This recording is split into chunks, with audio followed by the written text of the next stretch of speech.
I've spent 15 years working as a land surveyor, which is basically a fancy way of saying I get paid to get lost in places most people don't even know exist. I'm comfortable with silence. I'm comfortable with the way the woods look at 3 in the morning when the only light is the glow of a headlamp reflecting off the eyes of a curious deer. But there is a specific kind of silence that tells you the world has stopped being your friend. I didn't know that back then. I was 32, arrogant in my competence, and convinced that there wasn't a square inch of the Pacific Northwest that could surprise me. I was working a private contract 3 hours outside of any town with a name. The client was some tech mogul who had bought a massive, jagged slice of the Cascades and wanted to know exactly where his property line ended, so he could put up a fence that would keep the rest of the world out. It was rugged, vertical terrain, thick with Douglas fir and ancient ferns that grew taller than a man's head. Because of the incline and the density of the brush, I decided to camp on site rather than hike back down to my truck every evening.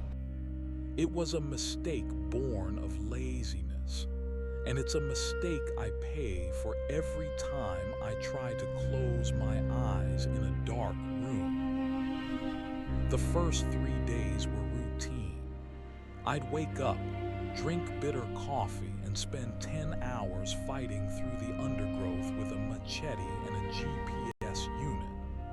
By the 4th day, I'd reached a high ridge that overlooked a valley so deep the sun only hit the floor of it for about 4 hours a day. It was damp, shadowed, and smelled of rot and wet stone. That evening, as the sun dipped behind the western peaks, the air didn't just get cold, it got heavy. I was sitting by my small backpacking stove, waiting for a pouch of dehydrated beef stew to soften when the first anomaly occurred. It wasn't a sound, it was the absence of one. In the woods, there's always a baseline of noise, the rustle of wind, the clicking of insects, the distant snapping of a twig under a heavy hoof. But at exactly 6:14 p.m., the world went mute. It was as if someone had pressed a thumb against the pulse of the forest and stopped it. I sat there, spoon halfway to my mouth, listening to the sound of my own blood rushing in my ears. Then I heard it. It was a whisper. It wasn't coming from the bushes or the trees behind me. It sounded like it was coming from inside my own ear, a dry, papery rasp that didn't use words but carried the cadence of a secret. It lasted maybe 2 seconds. I dropped the spoon. "Hello," I called out. My voice sounded thin, pathetic against the massive weight of the trees. I told myself it was the wind moving through a hollow log. I told myself it was the pressure change in my sinuses from the altitude. I spent the next hour convincing myself that I was a rational man who didn't believe in ghosts or monsters. But as I crawled into my sleeping bag, I realized I'd left the stove and the half-eaten food outside. Normally, I'm meticulous about bears. That night, I was too afraid to unzip the tent to go back out. I didn't sleep. I lay there staring at the nylon ceiling of my tent, watching the shadows of branches dance in the moonlight. Around midnight, the whispering started again. This time, it wasn't a single rasp. It was a low, rhythmic murmur, like a crowd of people standing just outside the tent, talking in voices so quiet you could only hear the th sounds. SSSDHHHSSS. It circled the tent, slowly, methodically. I sat up, gripping my heavy-duty flashlight like a club. "I have a gun," I lied, my voice cracking. "I'm calling the police." The whispering stopped instantly. For 3 hours, there was nothing. I almost drifted off, my exhaustion finally outweighing my terror. Then something tapped on the side of the tent, just once. A soft, deliberate poke of a finger against the fabric, right next to my head. I didn't scream. I couldn't. My throat had turned to glass. I clicked on the flashlight and swung the beam toward the tent wall. There, pressed against the thin orange nylon, was the unmistakable silhouette of a hand. But it wasn't a human hand. The fingers were too long. Each one had an extra joint, and they ended in blunt, squared-off tips. It wasn't moving. It was just resting there, feeling the heat of my body through the fabric. And then the whisper returned. It wasn't a murmur anymore. It was a clear, flat imitation of my own voice from earlier that evening. "Hello," the voice rasped from the other side of the nylon. "Hello, hello, hello." It repeated the word over and over, faster and faster, until the sounds blurred into a single, vibrating hum. I scrambled to the far corner of the tent, my heart hammering so hard I thought my ribs would snap. The hand slid down the fabric, the sound of skin on nylon sounding like sandpaper. I knew I couldn't stay in the tent. A tent is just a fabric coffin. I needed to get to the truck, but the truck was 2 miles of vertical, pitch-black forest away. I waited for a gap in the noise. When the whispering subsided into a low, wet gurgle, I grabbed my boots and my bear spray. I didn't bother with my pack. I didn't even put my boots on all the way. I just shoved my feet in and lunged through the zipper. The forest was bathed in a sickly, pale moonlight. I scanned the perimeter of the camp with my light. Nothing. No footprints in the soft pine needles, no broken branches. The stew I'd left out was untouched. I didn't wait to investigate. I turned and began to scramble down the ridge, my breath coming in jagged gasps.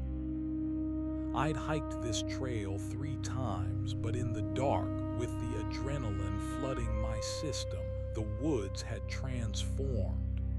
Every tree looked like a hunched figure. Every rustle of a leaf was a footstep. Halfway down the first switchback, I stopped to catch my breath. I turned off my light to save the battery and listened. At first, there was nothing. Then, from the ridge I had just left, a mile above me, came a sound that made my bowels turn to water. It was a scream, but not a human one. It was a high-pitched, mechanical screech that sounded like metal being torn apart. And underneath it, that same whispering cadence, amplified 1,000 times, echoing off the valley walls. SSSDHHHSSS. I ran. I didn't care about the trail anymore. I slid down embankments, tearing my clothes and skin on thorns. words. I could hear something behind me. It wasn't running like a person. It was moving through the canopy, a heavy, rhythmic thudding from branch to branch, punctuated by that dry, papery whisper that seemed to be getting closer no matter how fast I moved. "Stop," the voice said. It was right behind my ear again. I spun around, spraying the bear spray in a wide arc, screaming at the top of my lungs. The orange mist hung in the air, illuminated by my shaking flashlight. There was no one there, but the ferns in front of me were parted, as if something massive was standing right in the center of the cloud, unaffected by the chemicals. I didn't look back again. I reached the truck at 4:00 a.m. My hands were shaking so violently I dropped my keys twice in the dirt. When I finally got the door open and the engine roared to life, I threw the car into gear and floored it. As the headlights swept across the tree line before I hit the main logging road, I saw it. It was standing by a massive cedar tree. It was tall, maybe 7 feet, and incredibly thin, wrapped in what looked like gray, peeling bark. It had no face, just a vertical slit where a mouth should be, and those long, many-jointed fingers were curled around the trunk of the tree. It didn't move. It just watched me. And as I sped away, the radio, which wasn't even turned on, began to emit a low, static-filled hiss. SSSDHHSSS. I drove straight to the county sheriff's office. I sat in the lobby, covered in mud and blood, until a deputy came out to talk to me. I told him everything. The whispering, the hand on the tent, the thing by the tree. He didn't laugh. He didn't even look surprised. He just sighed, took a sip of lukewarm coffee, and looked at the floor. "You were up on Black Ridge, weren't you?" he asked. "How did you know?" "We get a report from that area about once every 3 years," he said. "Always surveyors or hikers, always the same story about the voices. We call it the echo in the office. We went up there in '98 to find a missing kid. We found his tent shredded from the inside out. We never found the boy, but the search party, they all came back different. 2 of them quit the force, said they couldn't stand the silence anymore." "What is it?" I asked, my voice trembling. The deputy looked me dead in the eye. "It's not a what, son. It's a where. Some places on this earth aren't meant to be measured. You're lucky it only wanted your voice." I never went back for my gear. I quit the surveying contract and moved 2 states over to a city where the noise of traffic and sirens never stops. I need the noise. I need the hum of the refrigerator, the drone of the television, the sound of people talking in the apartment next door. Because 3 weeks ago, I was sitting in my living room in the middle of the afternoon. The windows were shut and the city was loud outside. I was reading a book when the room suddenly went silent. The traffic noise vanished. The hum of the fridge cut out. And then from the empty hallway behind me, I heard a dry, papery rasp. "Hello," it whispered. It was my voice, but it sounded older. It sounded hungry. I haven't turned off the lights since. I don't think I ever will. If you're ever out in the deep woods and the wind dies down and you think you hear someone calling your name, don't answer. Don't even breathe. Because once it has your voice, it never stops looking for the rest of you. The city of Chicago is never truly quiet, and for the first few months, that was my sanctuary. I lived in a fourth-floor walk-up overlooking a busy intersection in Lincoln Park. The screech of the L train, the rhythmic thud of bass from passing cars, and the constant, muffled shouting of late-night revelers were the lullabies that allowed me to slip into a thin, fragile sleep. I became a connoisseur of white noise.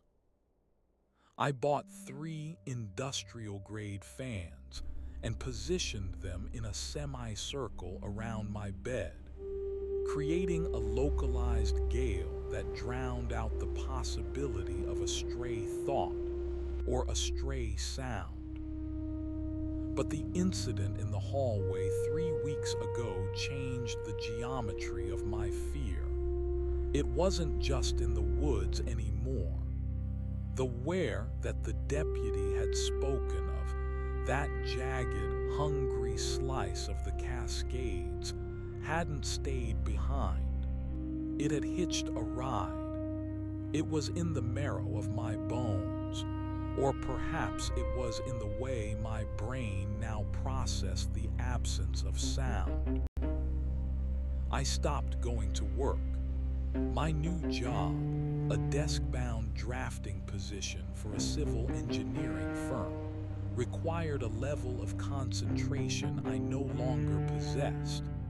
Every time the office went quiet during a lunch break, or every time a coworker approached me from behind, I would jump, my heart hammering against my ribs like a trapped bird. I'd see those squared-off, multi-jointed fingertips in the shadow of a filing cabinet or the curve of a doorway. I was fired on a Tuesday. By Thursday, I had covered every mirror in my apartment with duct tape and heavy blankets. I didn't want to see my own face because I was terrified that if I looked long enough, the vertical slit would begin to open beneath my nose. The whispering in the hallway hadn't been a one-time occurrence. It became a schedule. Every night at 6:14 p.m., the exact minute the forest had gone mute on the ridge, the city outside would seem to retreat. It was as if I were being placed inside a bell jar. The sirens would fade into a dull hum, the neighbors' footsteps would vanish, and the air in my apartment would grow heavy and cold, smelling of ancient ferns and wet stone. "Hello," the voice would rasp from the kitchen. "Hello," it would call from the bathroom. It was learning. It wasn't just mimicking my voice anymore. It was beginning to use the inflection of my thoughts. One night, as I sat huddled on my sofa with a butcher knife in one hand and a bottle of bourbon in the other, the whisper came from directly beneath the floorboards. "Are you lonely, Elias?" My name. It had never said my name back on the ridge. I hadn't even said my name out loud while I was up there. I realized then that it didn't just steal the sounds you made. It harvested the identity behind them. It was a scavenger of the soul, picking through the discarded bits of my consciousness to find the resonance it needed to anchor itself in this world. I didn't answer. I knew better now. I turned the television volume up until the speakers crackled and hissed with distortion. I watched a shopping channel host sell cubic zirconia rings with a desperate, manic intensity, clinging to her voice like a lifeline. But even through the digital roar, I could hear the scratching. It was the sound of dry bark dragging against the brickwork outside my window, 4 stories up. I moved to a motel on the outskirts of the city, a place where the walls were paper thin and the neon sign hummed with a persistent electrical buzz. I thought the presence of other people, desperate, transient people, might act as a shield, but the echo followed. It was like a shadow that didn't need a light source.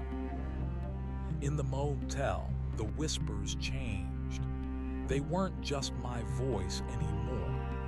I started hearing the voice of the deputy from the Cascades.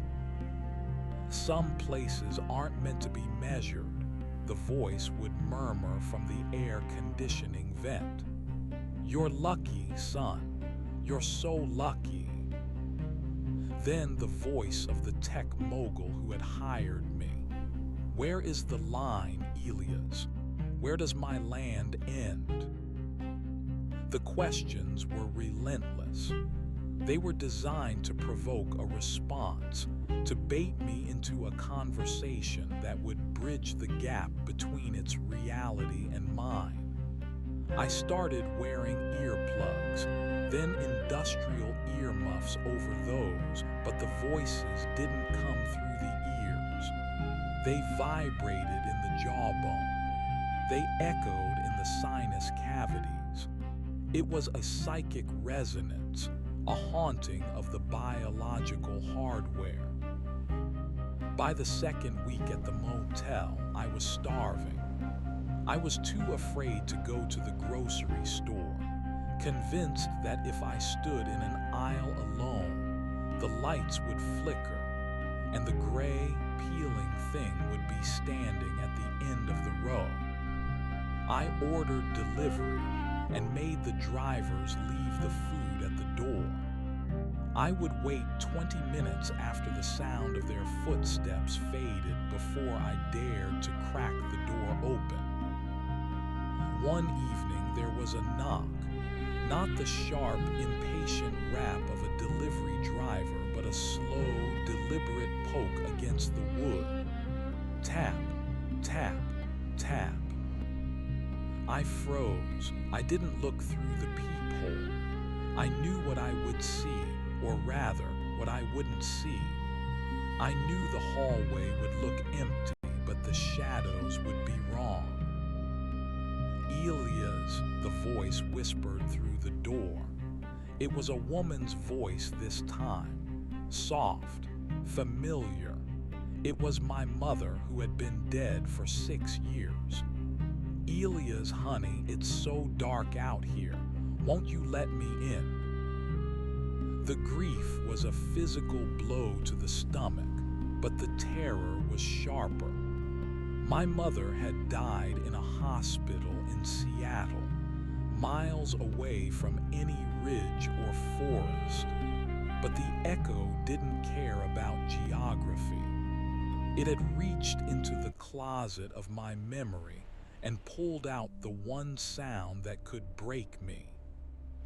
"You're not her," I croaked. It was the first time I had spoken in 3 days. The silence that followed was absolute. Then, a low, wet gurgle of laughter erupted from the other side of the door. It wasn't my mother's laugh. It was the sound of a drainage pipe choking on silt. "Not her," the voice mimicked, transitioning back into my own raspy tone. "Not her, but soon. You." The door handle began to turn, slowly. The lock was engaged, the deadbolt thrown, but the metal began to groan. The brass of the knob started to deform, as if it were being squeezed by a force that didn't understand the structural limits of man-made objects. I backed away, tripping over a chair, my eyes fixed on the sliver of light at the bottom of the door. A shadow bled through the gap. It wasn't a shadow of a person. It was a thin, gray fluid like liquefied bark or old ash seeping over the threshold. It moved with a purpose, snaking across the cheap carpet toward my feet. Where it touched the floor, the fabric hissed and withered, turning a sickly, mottled white. I bolted for the bathroom, locking that door too, though I knew it was a symbolic gesture at best. I climbed into the bathtub and pulled the plastic curtain shut, clutching a bottle of bleach. I had some half-formed idea that the chemical sting might repel it, that something so sterile and modern could ward off an ancient, forest-born rot. The scratching started on the bathroom door. Scritch, scritch, scritch. Elia's, the voice said, and now it was many voices at once. A chorus of everyone I had ever spoken to, a fractured, overlapping harmony of my entire life's history of sound. Measurement is a lie. The forest is everywhere. I poured the bleach into the tub, the fumes burning my throat and eyes.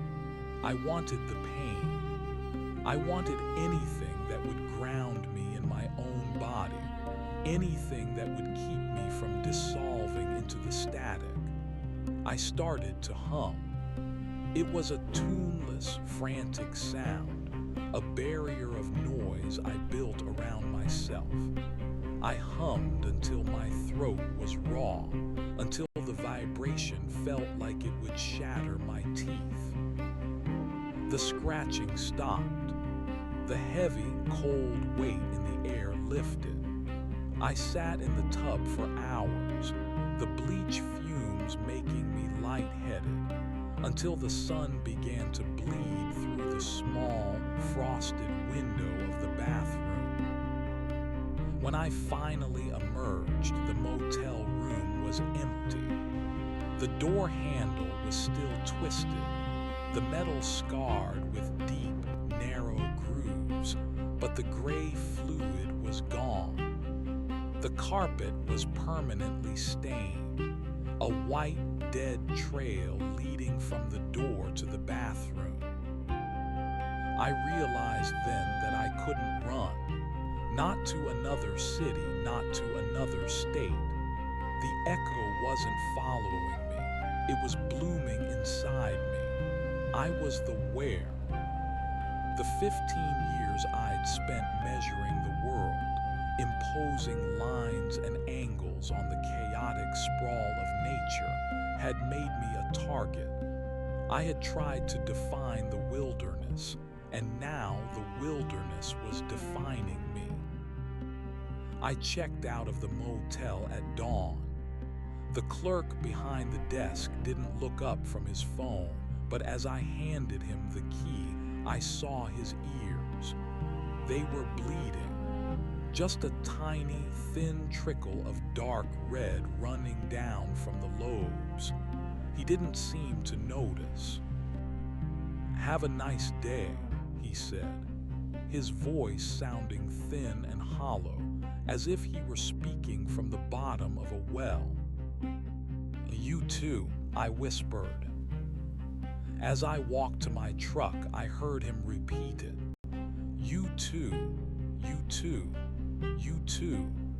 He said it until I was out of earshot, the words becoming a rhythmic, mechanical hum. I knew what I had to do. I couldn't live in the noise anymore because the noise was just a veil, and the veil was thinning. I needed to go back to the source. I needed to find the man who had bought that slice of the Cascades. I needed to know what he had found when he started building his fence. I drove back toward the mountains, the skyline of Chicago receding in my rearview mirror like a fading dream. As I crossed the plains, the radio in my truck began to play. It wasn't a station. There was no music, no talk shows. It was just the sound of wind moving through Douglas firs.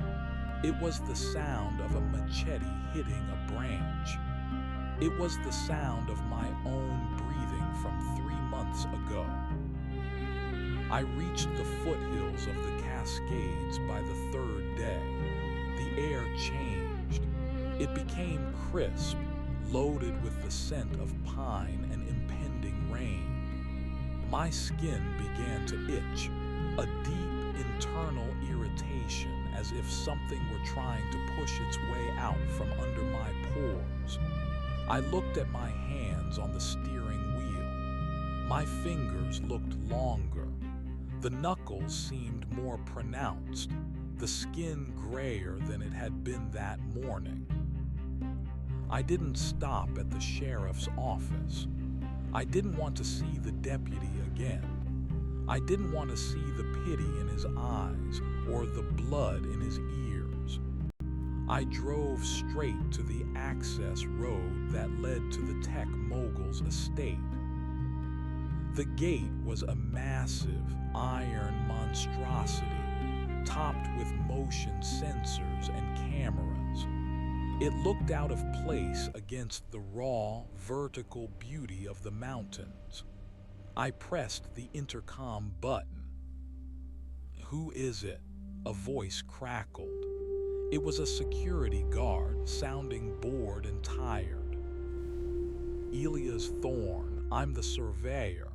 I need to speak with Mr. Vance." "Vance isn't here, Thorne. He hasn't been here in a month. The project is on hold." "Why?" I asked, though I already knew the answer. There was a long pause. The static on the intercom grew louder, shifting into that familiar cadence. SSSDHHHSSS. "Because the fence didn't work," the guard finally said. His voice was trembling now. "It didn't keep them out, it just gave them something to climb." "Them," I whispered. "The things that sound like us. My partner. He went out to check a perimeter breach last Tuesday. He came back an hour later. He looked fine, but he wouldn't stop talking. He just kept repeating the last thing I'd said to him, over and over. I locked myself in the booth. I've been here for 6 days. I can hear him outside right now. He's telling me my wife's name. He's telling me things only I know." "Open the gate," I said. "Are you crazy? I'm not letting anything else in." "I'm not coming in to save you," I said, and my voice sounded strange to my own ears, heavy, resonant like the strike of a bell. "I'm coming home." The intercom went dead. A moment later, the heavy iron gates began to groan open. I drove through, the tires crunching on the gravel. The estate was a graveyard of ambition. Half-finished structures of glass and steel stood like skeletal remains among the trees. The forest was reclaiming the land with terrifying speed. Vines thick as a man's arm were coiled around the scaffolding, and the ferns had grown so high they brushed against the windows of the second floors. I parked the truck and stepped out. The silence hit me like a physical blow. It was 6:14 p.m. The world stopped. The birds froze in mid-flight. The wind died. I walked toward the tree line, toward the high ridge where it had all started. I didn't need a GPS anymore. I could feel the pull of the place, a magnetic tug in the center of my chest. As I entered the tree line, the whispers began. They were everywhere now.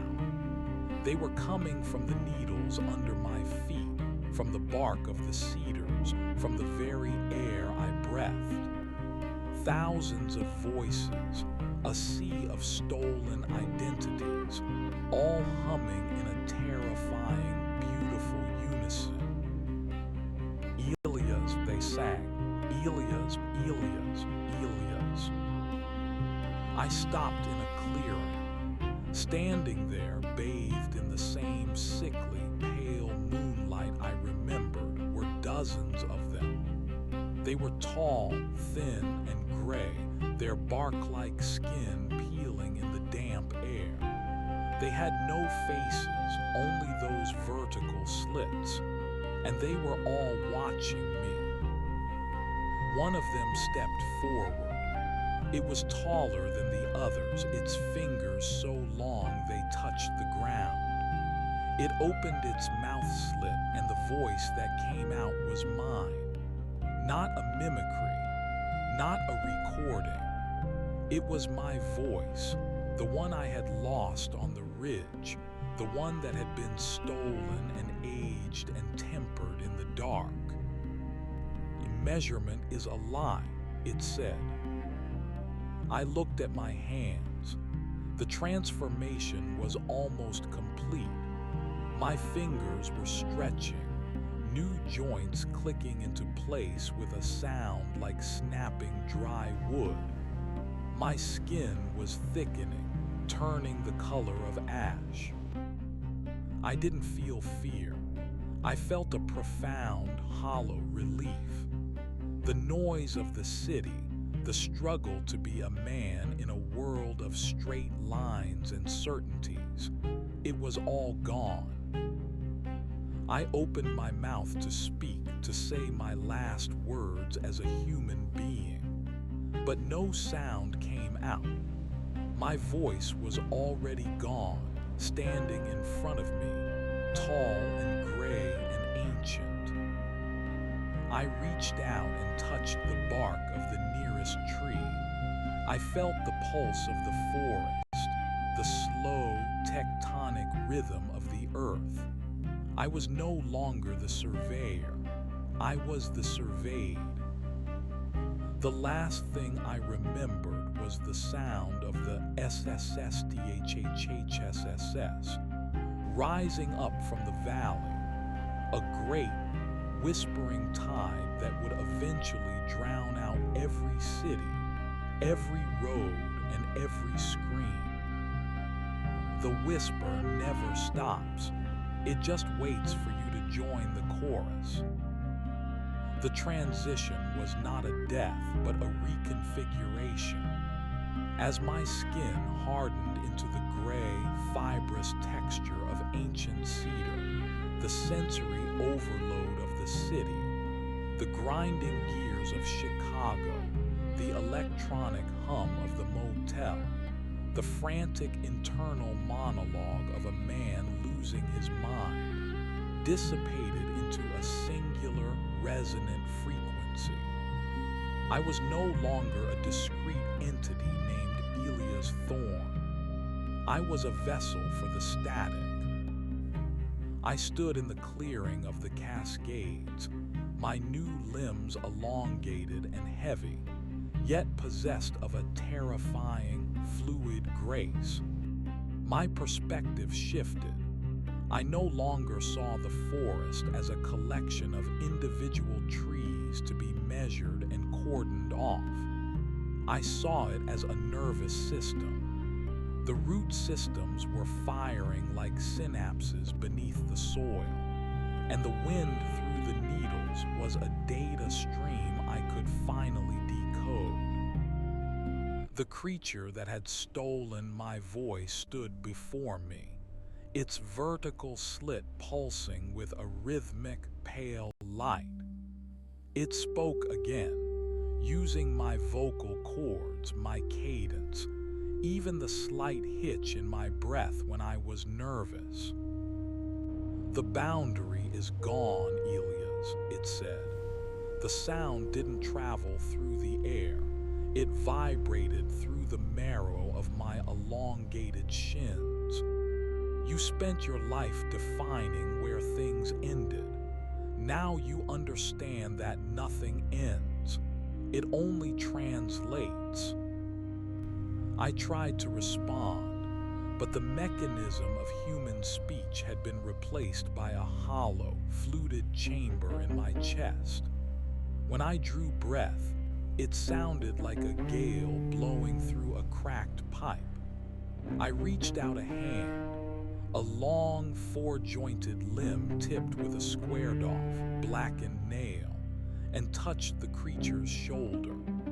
Its skin was cold, damp, and vibrating with the same frequency as the earth. Around us, the others began to move. They weren't just shadows anymore. They were the architects of the silence. They moved toward the half-finished mansion of the tech mogul, their movements silent despite their great mass. I followed them, my new body instinctively avoiding the brittle branches that might snap, moving with a predatory efficiency I hadn't known I possessed. We reached the glass-walled perimeter of the estate. Inside, the security lights flickered, casting desperate, artificial beams against the encroaching fog. I saw the guard in the booth. He was huddled in the corner, a shotgun across his knees, his eyes wide and bloodshot. He was screaming, but no sound came out of his mouth. The echo had already harvested his terror. One of my brothers, for that is what they were now, pressed its face against the reinforced glass. It didn't use the guard's voice. It used the voice of the guard's daughter. "Daddy, I'm cold. Why won't you open the door?" The man inside began to sob, the silent convulsions of his chest, a pathetic display of biological frailty. I watched, fascinated by the inefficiency of his grief. He was clinging to a version of reality that no longer existed. He was a surveyor of his own emotions, trying to map a landscape that had been flooded by the ancient tide. I stepped forward, my shadow stretching long and jagged across the manicured lawn. I didn't want to hurt him. I wanted to incorporate him. I wanted to take the jagged, sharp edges of his fear and smooth them down into the dull, eternal hum of the woods. I tapped on the glass. Tap, tap, tap. The sound was a perfect mimicry of the woodpecker I had heard on my first day on the ridge. The guard looked up, his eyes locking onto mine. I didn't have eyes anymore, not in the way he did. I had pits of sensory awareness that saw the heat of his blood and the electrical storm of his panic. "Elias," he mouthed. He recognized the jacket I was still wearing, the orange high-visibility vest, now shredded and hanging off my gray, bark-like torso like a molted skin. I leaned closer to the glass. I opened my chest cavity, the fluted bone vibrating. I didn't have my voice, but I had his. I had the sound of his breath from 3 minutes ago. "Don't breathe," I whispered, using his own voice against him. Once it has your voice, it never stops looking for the rest of you. The irony was a bitter, cold nectar. The guard collapsed, his heart giving out before the glass even shattered. We didn't need to break in. The fear had done the work for us. As he died, the gray fluid, the liquefied essence of the echo, began to seep from his ears and mouth, pooling on the floor of the booth.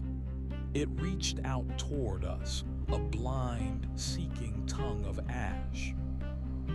We moved on, leaving the husk of the man behind to be reclaimed by the ferns. We were heading higher, toward the ridge where the geometry of the world had first fractured. As we climbed, the memories of my life in Chicago felt like a flickering film strip, melting under the heat of a projector. I remembered the L train, the smell of rain on hot asphalt, the taste of cheap bourbon. But these memories were losing their color. They were being replaced by the memory of the wind in the Cretaceous period, the sound of glaciers grinding granite into dust, the slow, tectonic groan of the mountains rising. I realized that the echo wasn't a curse, it was a memory. The earth remembered everything that had ever made a sound, and it was tired of the silence of extinction. It was using us to replay the symphony of the lost. Every bird that had gone extinct, every language that had died out, every scream of a dying animal. It was all stored in the marrow of the trees, waiting for a vessel. By the time we reached the summit, the sun was beginning to rise. But it wasn't the sun I knew. It was a pale, filtered light that seemed to come from behind the sky rather than from it. I looked down at the valley. The lights of the nearest town were visible in the distance, a tiny, flickering grid of defiance against the dark. I could hear them all. I could hear the hum of their refrigerators, the murmur of their sleep-talking, the rhythmic clicking of their digital clocks. They thought they were safe because they had walls and electricity. They thought they were separate from the woods because they had paved the earth and measured the stars.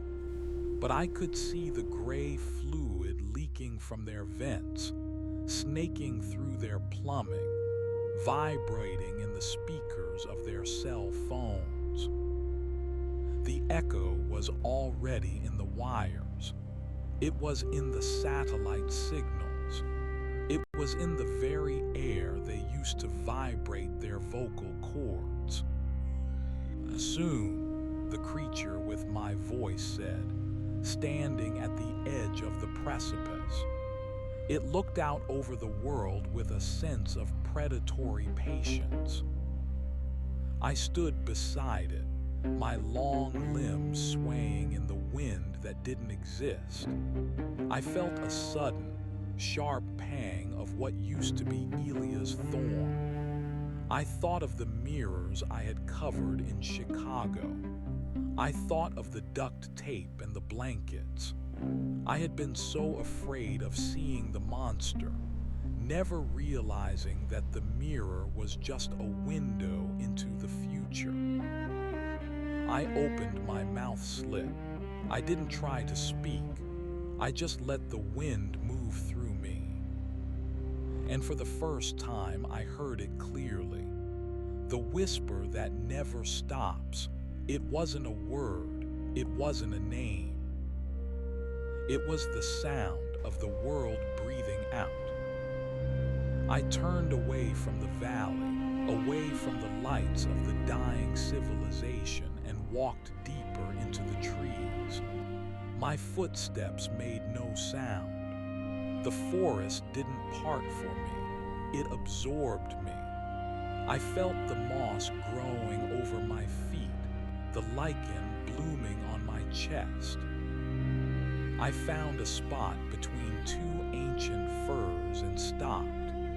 I felt my roots begin to push down through the soles of my feet, tearing through the leather of my boots, seeking the deep, cold water of the mountain.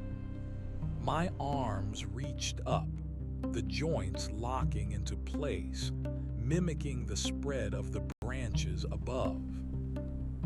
I wasn't alone. All around me, the ridge was populated by the others, the surveyors, the hikers, the lost children, the deputies.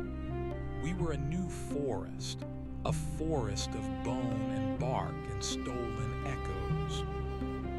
A hiker came through the clearing 2 days later, or perhaps it was 2 years. Time had become a slow, viscous crawl. He was young, wearing a bright blue backpack that stung my eyes with its artificiality.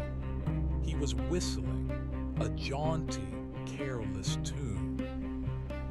He stopped in the center of our circle. He looked around, a frown creasing his forehead. He took out a map, turning it this way and that. "That's weird," he muttered. "The trail should be right here." He was looking directly at me. To him, I was just a lightning-scarred stump, a gnarled piece of mountain debris. He sat down at my base, leaning his back against my shins. I could feel the heat of his body, the frantic, shallow thud of his heart. He took out a water bottle and drank. The sound of his swallowing a loud, intrusive noise in the sacred silence. He took out a phone and held it up, searching for a signal. "Hey, Sarah," he said, leaving a voicemail. "I think I'm a bit turned around. The ridge is. It's different than the map. It's quiet, too quiet, you know. Like the woods are holding their breath. I'll call you when I hit the trailhead." He put the phone away and stood up. He began to walk away, heading toward the steep drop-off. I waited until he was 10 paces away. Then, I opened the fluted chamber of my chest. "Hey, Sarah," I whispered. The hiker froze. He spun around, his eyes darting between the trees. "Who's there?" I didn't answer. I waited. The silence stretched, a taut wire ready to snap. "Hello," he called out, his voice cracking with the first hint of the harvest. I let the sound of his own hello vibrate back at him, but I pitched it lower. I made it sound older. I made it sound hungry. He began to run. He ran blindly, crashing through the underbrush, his breath coming in ragged, desperate gasps. He didn't know that he was running toward the center of the web. He didn't know that every sound he made, the snap of a twig, the scrape of his boot, the sob in his throat, was a thread we were using to reel him in. I watched him go, my many-jointed fingers twitching in the wind. I didn't need to move. I was the ridge. I was the wind. I was the echo of his fear. As the sun set, the forest began to hum. It was 6:14 p.m. The hiker's voice came back to me from the darkness below, joined by 1,000 others. He was calling for Sarah. He was calling for help. He was calling for his mother. But the voices were changing. They were losing their human roundness, becoming sharp and jagged and gray. I closed my eyes, the sensory pits in my mind, and sank deeper into the earth. I was content. I was part of the whisper now, and the whisper was growing. Deep in the marrow of the Cascades, the measurement had finally ended. The forest was no longer a place on a map. It was a mouth, and it was finally beginning to speak. I listened to the sound of my own name being called by a voice that wasn't mine, and for the first time in my life, I didn't feel the need to answer. I just listened to the vibration of the wood, the slow, eternal song of the rot, and the whisper that never, ever stops. The hikers' screams did not last long, but the echoes they left behind were succulent. They hung in the humid air between the hemlocks like invisible tapestries, vibrating at a frequency that nourished the root systems. I felt the vibration travel through the soles of my wooden feet, up through the calcified ridges of my spine, and into the hollow chamber where my heart had once beat a frantic human rhythm. Now there was only a slow, rhythmic thrum, timed to the rotation of the planet. I watched the blue of his jacket vanish into the gray-green maw of the lower gully. He wasn't dead, not in the way the surveyor Elias Thorne would have defined it. He was being unmade. The gray fluid was already weeping from the pores of the trees he brushed against, sticking to his synthetic fibers, dissolving the boundaries between his skin and the mountain. By morning, his blue jacket would be the color of slate, and his frantic whistling would be a permanent part of the canyon's wind. The estate below was now fully engulfed.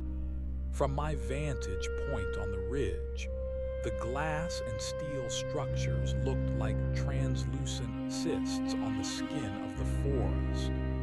The vines had breached the master bedroom of the main villa. I could see the movement of my brothers through the floor-to-ceiling windows, tall, spindly shadows that moved with a terrifying, jerky precision. They were touching the furniture, running their bark-like fingers over the silk sheets and the marble countertops, translating the textures into the language of the echo. One of them picked up a telephone. It wasn't plugged in. The wires had been severed weeks ago by the encroaching moss. But the creature didn't need a connection. It opened its chest cavity and emitted the sound of a dial tone, followed by the rapid-fire clicking of a pulse dial. Then, in the voice of Mr. Vance's personal assistant, it began to recite the quarterly earnings of a company that no longer existed to a dial tone that was actually the sound of a dying star. This was the work. We were the archivists of the mundane. We were gathering the debris of a noisy species and pressing it into the soil, turning their conversations into compost. I felt a shift in the atmosphere. A low-pressure system was moving in from the Pacific, bringing with it a heavy, charcoal-colored fog. To a human, it would have been a storm. To me, it was a choir. Each droplet of moisture carried a microscopic fragment of a sound from across the ocean. The groan of a shipping container, the whistle of a whale, the static of a shortwave radio from a sinking fishing boat. I opened my mouth slit and drank the fog, letting the stolen sounds wash over my internal flutes. As the fog thickened, the world below disappeared, leaving only the ridge floating in a sea of white. I felt a presence behind me. I didn't need to turn around. The vibrations in the soil told me it was the taller one, the one who had first claimed my voice. It stood beside me, its long arms draped over a fallen log that was already being absorbed into its own mass. It didn't speak immediately. It waited for the wind to hit a specific note against the jagged rocks of the peak. "They are sending more," it said, using my voice, the Elia's Thorn voice, the one I used when I was trying to sound professional during a site visit. "How many?" I replied. My voice was no longer a flute-like whistle. It was a perfect replica of the taller one's replica of me. We were an infinite loop of mimicry. "A caravan, metal shells. They carry lights that burn the eyes. They carry the clicking machines." I understood. The disappearance of the surveyor, the silence of the mogul, the anomaly on the satellite maps. It had drawn the attention of the world of straight lines. They were coming with their measuring tapes and their decibel meters, thinking they could quantify the echo. They would bring their cameras and their microphones, providing us with thousands of new ears and mouths. "They think they are coming to rescue," the taller one said. It let out a sound that was a mixture of a loon's call and a woman laughing at a funeral. "They are only coming to be heard." I felt a flicker of something, a phantom limb of an emotion. It was a remnant of Elia's, a small, stubborn spark of pity for the men in the metal shells. They would arrive with their tactical gear and their headsets, whispering into their microphones, "Sector 4 clear," or requesting backup.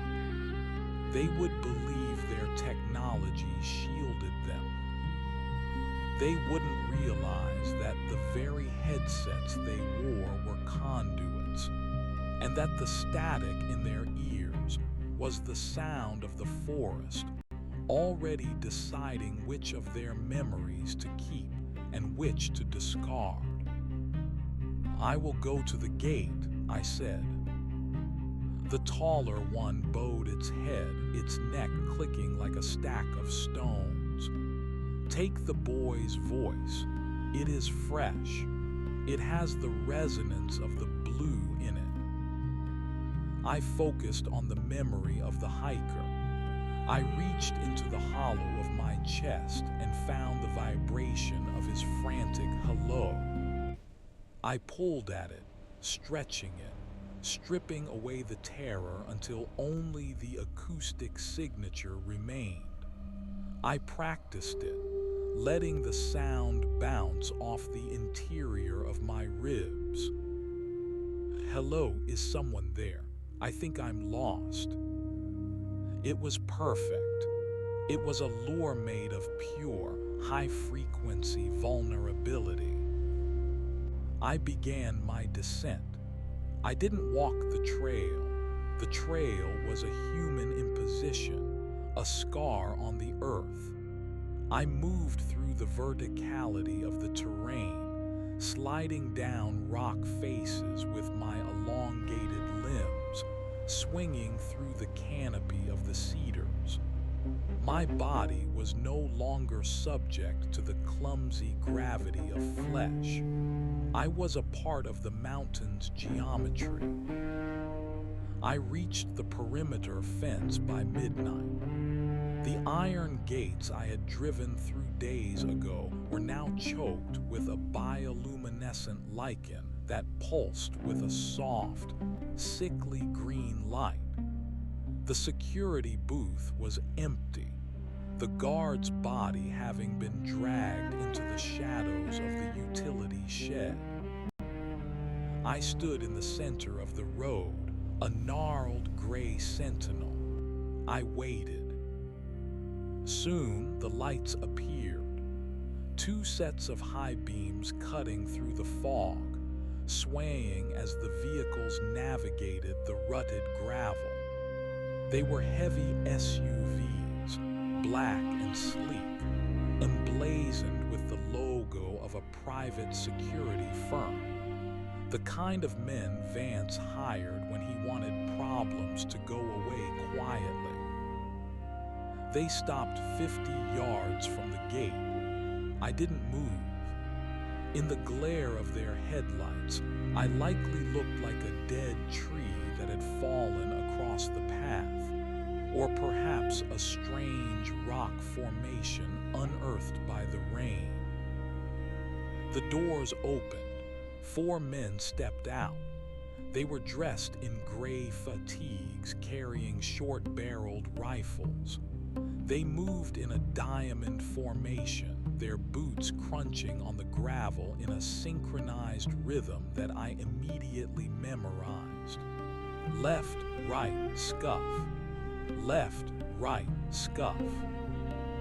Command, we are at the main gate, one of them said into a shoulder-mounted radio. Gate is closed, heavy overgrowth. It looks like it's been abandoned for years, not weeks. The radio crackled. The static was beautiful. It was a bridge. Proceed with caution, Team Alpha. We lost Thorne's GPS signal at this coordinate. Find the surveyor, find Vance. I stepped into the light. The men reacted with professional speed. 4 rifles were leveled at my chest. The red dots of their laser sights danced across my bark-like skin, searching for a heart that wasn't there. Halt, put your hands up. Identify yourself. I didn't put my hands up. I let my long, 4-jointed fingers dangle near the ground. I opened my mouth slit, but I didn't use the hiker's voice yet. I used the voice of the man who had just spoken into the radio. I used his exact tone, his exact inflection, even the slight rasp caused by his pack-a-day habit. Command, we are at the main gate, I said. Gate is closed, heavy overgrowth. The man froze. He lowered his rifle slightly, his head tilting in confusion. He looked at his teammates. Did you hear that? Hear what? The man to his left asked, his voice tight. Me, it sounded like me, on the radio. I didn't hear anything but the wind, Miller, the second man said. Stay focused. Target is. What the hell is that thing? Is that a man? I stepped closer, the joints in my legs popping with the sound of a forest fire. I was 10 feet tall now, my silhouette a jagged tear in the white fog.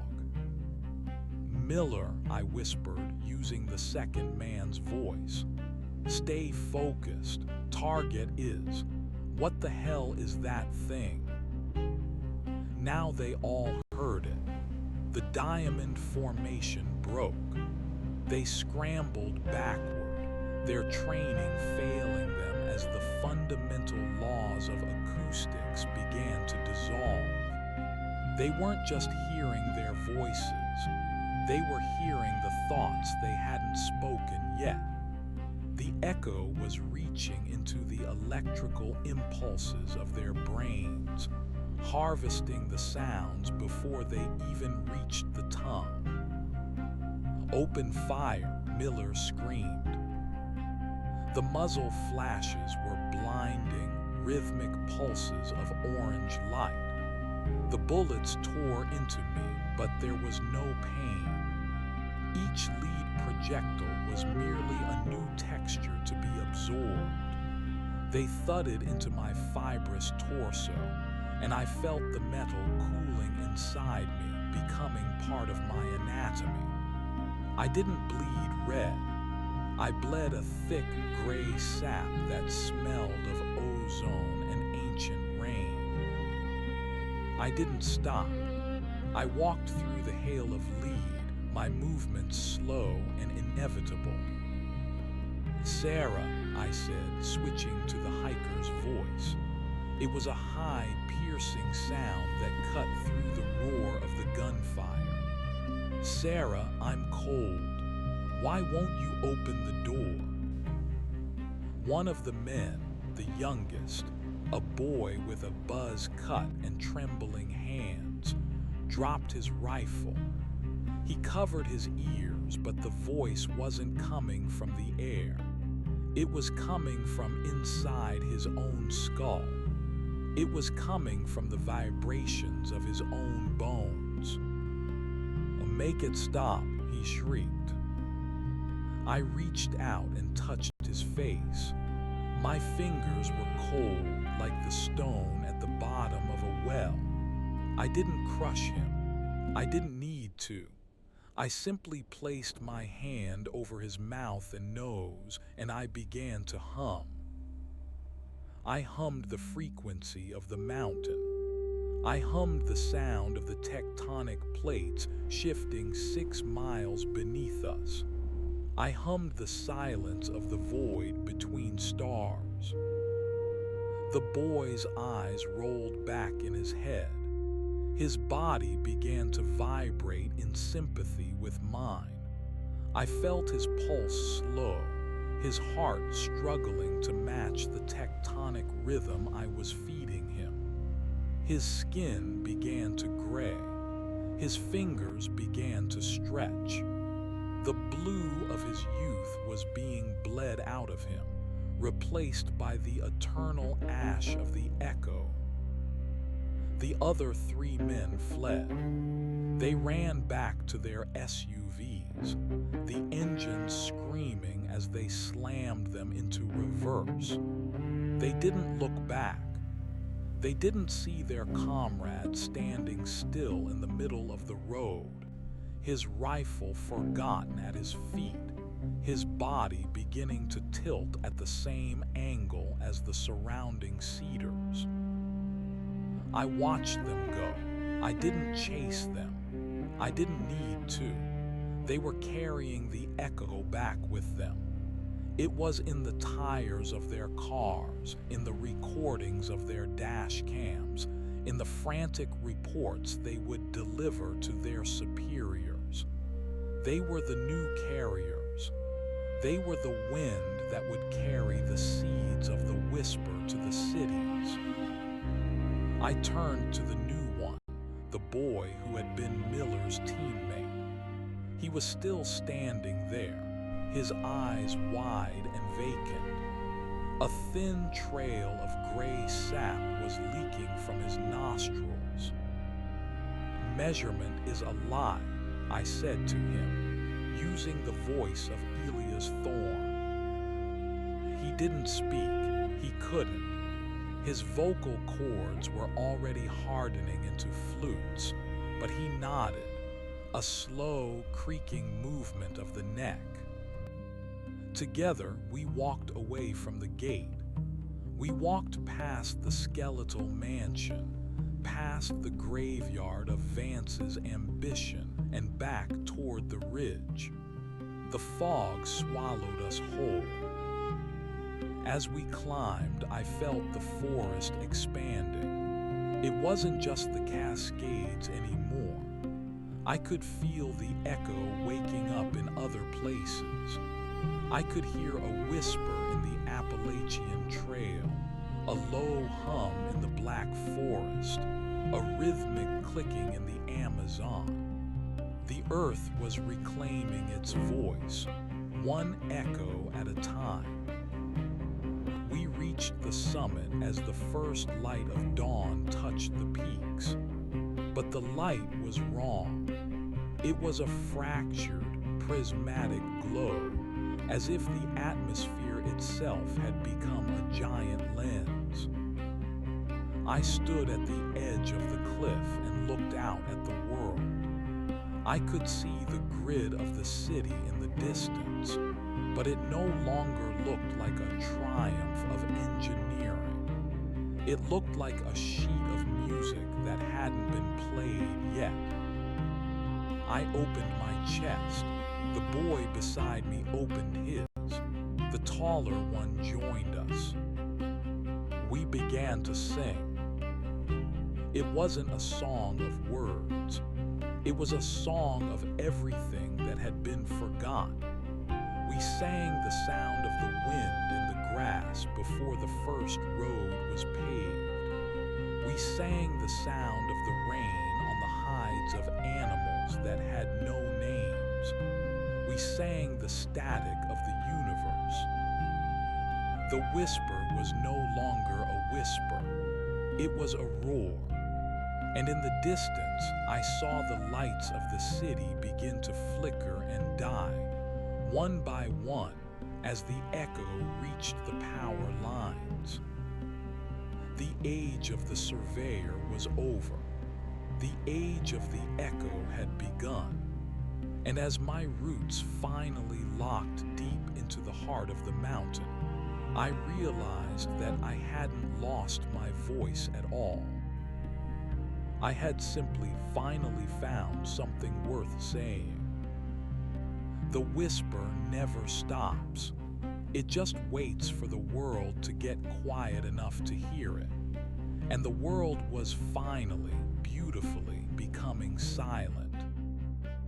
The silence that followed the city's flickering was not a void. It was a transition. It was the indrawn breath of a predator that had finally cornered its prey. Standing there on the ridge, the boy, what remained of the security contractor named Miller, stood as a jagged pillar of gray-green salt and fiber. His tactical vest was already being threaded through by fine, pale rootlets that sought the salt of his dried sweat. He didn't blink. The moisture in his eyes had turned to a viscous resin, capturing the dawn light like ancient amber. I felt the shift in the soil. It wasn't just the mountain anymore. It was the entire tectonic plate, a massive, grinding jaw that was beginning to hum in a frequency I finally understood. The city in the distance, that sprawling grid of light and ambition, was a fever.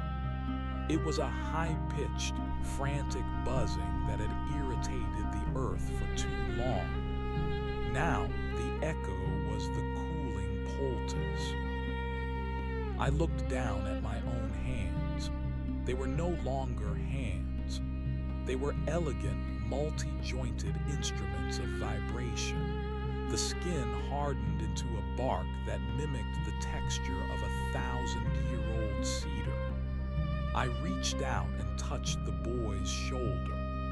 The fabric of his uniform crumbled into a fine gray dust, revealing the transformation beneath. His ribs had elongated, curving outward to form a cage that looked like the hull of a derelict ship. Inside, where his lungs had been, a cluster of pale, translucent fungi pulsed with a soft, rhythmic light. He was breathing the mountain now. "Do you hear it?" I asked. I didn't use Elias Thorne's voice this time. I used a composite. It was a chord struck by 100 different voices. The hiker, the guard, the wind through the eaves of the Vance villa, the static of a dead radio. The boy tilted his head. A sound escaped his chest, a low, resonant thrum that vibrated the very air between us. It wasn't a word. It was the acoustic signature of a landslide. It was perfect. We began to move, not down toward the city, but deeper into the high country. The taller one led the way, its gait a terrifyingly fluid mockery of a human stride. It moved as if it were being pulled by invisible wires, its feet barely touching the ground, leaving behind tracks that looked like the impressions of fossilized ferns. As we moved, the forest changed. The trees were no longer just trees. They were antennas. Their branches were angled in precise, geometric patterns, catching the stray radio waves that still drifted through the atmosphere and grounding them into the fungal mats below. I could feel the data, the frantic news reports, the desperate phone calls, the automated pings of satellites looking for a signal that no longer existed. It was all being filtered, stripped of its meaning, and turned into a slow, rhythmic pulse. We passed a mountain stream. The water was no longer clear. It was a milky, opalescent gray, thick with the same fluid that leaked from our pores. I watched a deer lean down to drink. It didn't bolt when it saw us. It couldn't.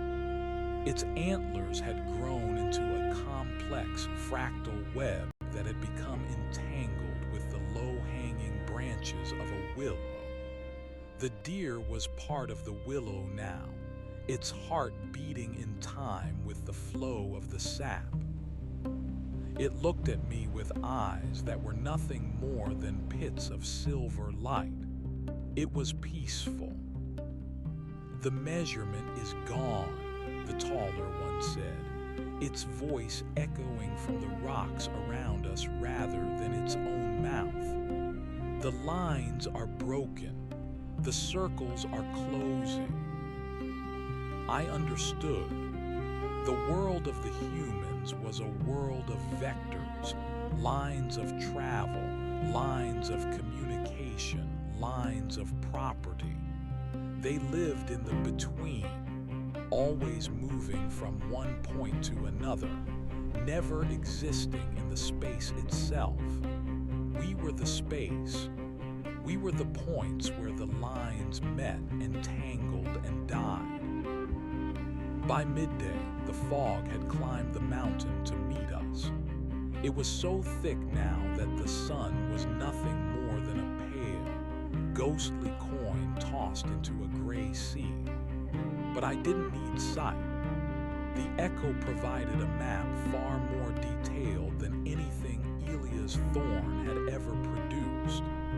I could see the heat signatures of the small mammals huddling in their burrows, the slow, cold movement of the snakes under the rocks, the frantic vibration of the insects. I could see the city, too, a dying hive of heat and noise, its vibrations growing more erratic, more desperate. We reached a high plateau, a place where the trees gave way to jagged pillars of basalt. In the center of the plateau stood a structure that hadn't been there when I was a man. It was a spire, constructed of woven branches, petrified bone, and the rusted remains of a cell tower. It hummed with a sound so deep it made my internal flutes ache. Around the spire, dozens of others stood. Some were tall and spindly like the taller one. Others were low and crouched, their bodies fused into the rock. They were all singing. The sound was a physical weight, a pressure that squeezed the remaining human out of my marrow. I saw Mr. Vance. He was fused to the base of the spire. His expensive silk suit had become a part of his skin, a pinstriped bark that shimmered in the fog. His face was still recognizable, but his eyes were gone, replaced by the same sensory pits I possessed. His mouth was locked open, his jaw unhinged to allow a constant stream of the gray fluid to flow out, feeding the roots of the spire. He was the conductor. His obsession with control, his desire to own the mountain, had made him the perfect vessel for the echo's centerpiece. He was no longer a mogul. He was a monument to the futility of ownership. I approached him. The taller one stepped back, allowing me to take my place in the circle. Elias, the spire whispered. It wasn't one voice. It was the voice of the mountain itself. The last report is due. I reached into the hollow of my chest. I searched for the last remnants of the surveyor, the memories of my wife's laughter, the smell of old paper, the feeling of a cold beer after a long day in the field. I found them, small and fragile, like dried leaves in a storm. I offered them up. I let the memory of my wife's face dissolve into the sound of a waterfall. I let the smell of the paper become the scent of damp earth. I let the taste of the beer become the metallic tang of the gray sap. As the last of Elia's thorn was stripped away, I felt a sudden, violent expansion. I wasn't just standing on the plateau, I was the plateau. I was the fog. I was the spire. I was the dying city in the distance. I was the whisper that never stops. I turned back toward the boy, Miller. He was standing at the edge of the circle, his body trembling. He wasn't fully unmade yet. There was still a flicker of terror in his sensory pits, a lingering attachment to the world of light and noise. I used the hiker's voice one last time. It was a kindness. "Don't be afraid," I said. "The silence is only the beginning of the song." He stopped trembling. He stepped forward and merged his shadow with mine. The singing intensified. The spire began to glow with a dull, internal heat. The vibrations traveled down through the basalt, through the deep crust, and into the molten heart of the world. Far below in the valley, the SUVs that had fled the gate were stalled on the highway. The men inside were screaming, but no sound was coming out. Their voices had already been harvested. They were opening their mouths, and only the sound of the wind was emerging. They looked at their radios, their phones, their GPS units, all of them dead, all of them turned into silent plastic bricks. The echo was moving through the wires now. It was traveling along the fiber optic cables, riding the microwave bursts between towers, infiltrating the very architecture of the human world. Every hello, every I love you, every help me was being intercepted, analyzed, and rewritten. In the city, a woman woke up to the sound of her alarm clock, but instead of a beep, it emitted the sound of a crow's caw. She reached for her phone, but the screen didn't show the time. It showed the shifting patterns of a lichen growth. She tried to scream, but the only sound that came from her throat was the soft, rhythmic rustle of dry leaves. The transformation was accelerating. The blue was being washed away by the gray.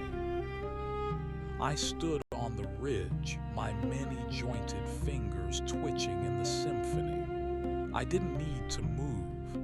I was the ridge. I was the wind. I was the echo of everything that had ever been and everything that would never be again. The sun began to set, but it didn't bring darkness. It brought a deeper, more vibrant shade of gray. The forest began to hum. It was 6:14 p.m. Somewhere in a basement in a city I no longer remembered the name of, a reel-to-reel tape recorder began to spin. It wasn't plugged in. There was no tape on the spools, but the speakers began to emit a sound. It was the sound of a man named Elias Thorne, walking through a forest in the Cascades, whistling a tune he couldn't quite remember.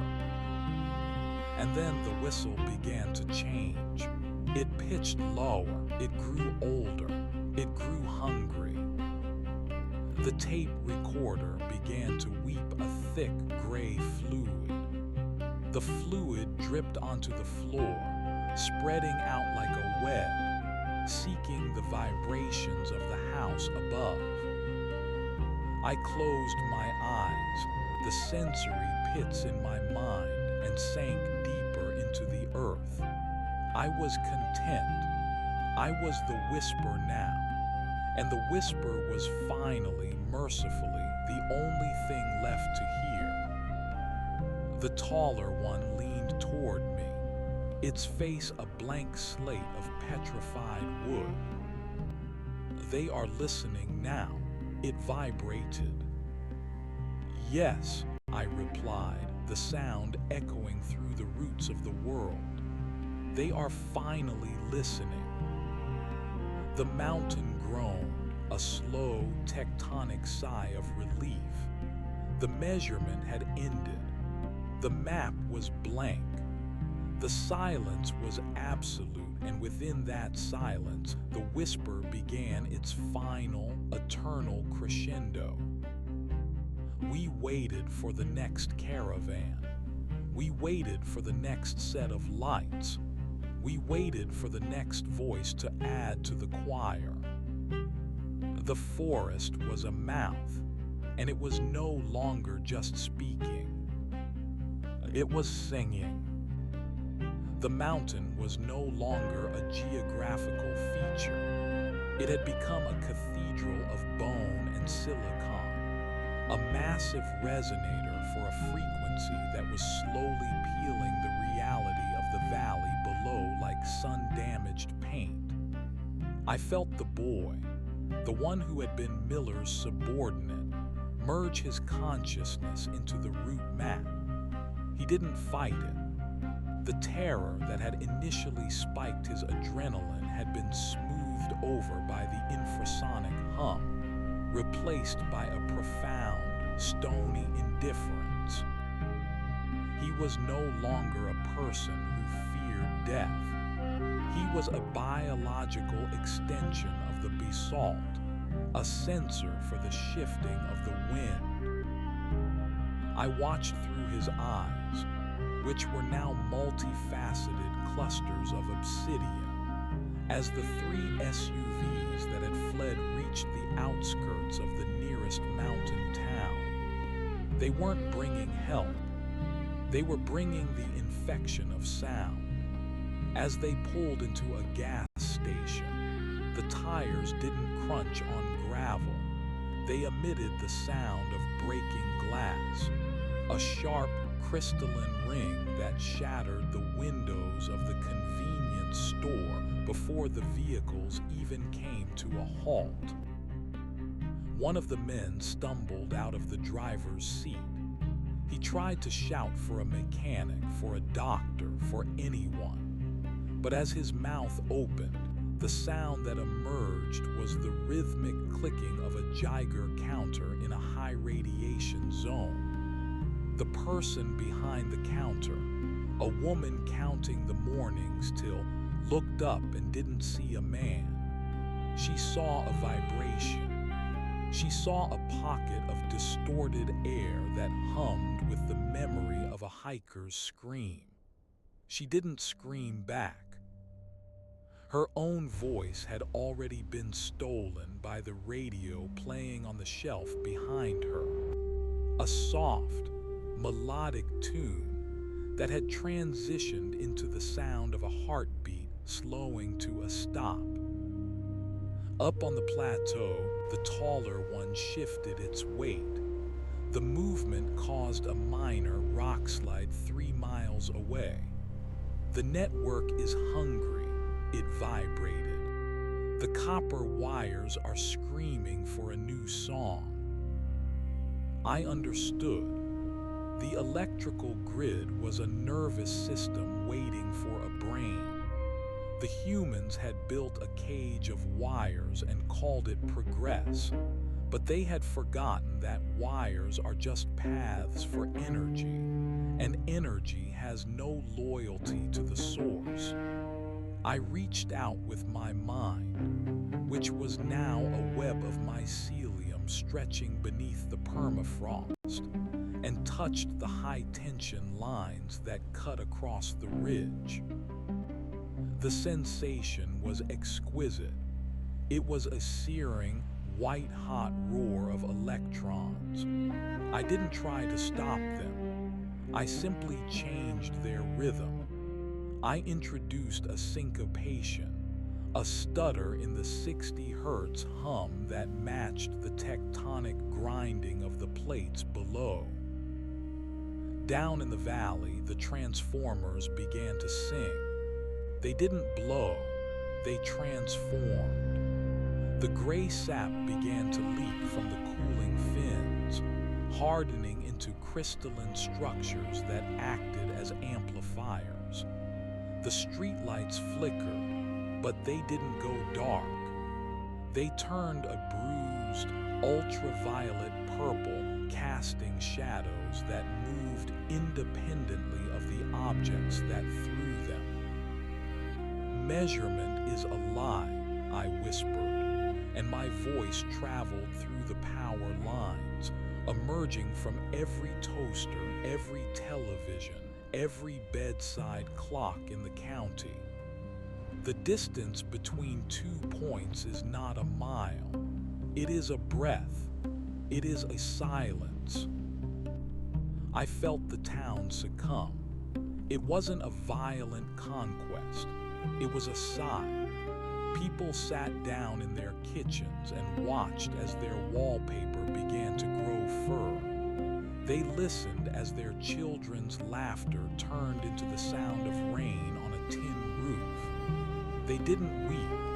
The salt in their tears was needed for the new anatomy. Their skin began to thicken, to turn the color of wet slate, as they prepared for the long, slow hibernation of the echo.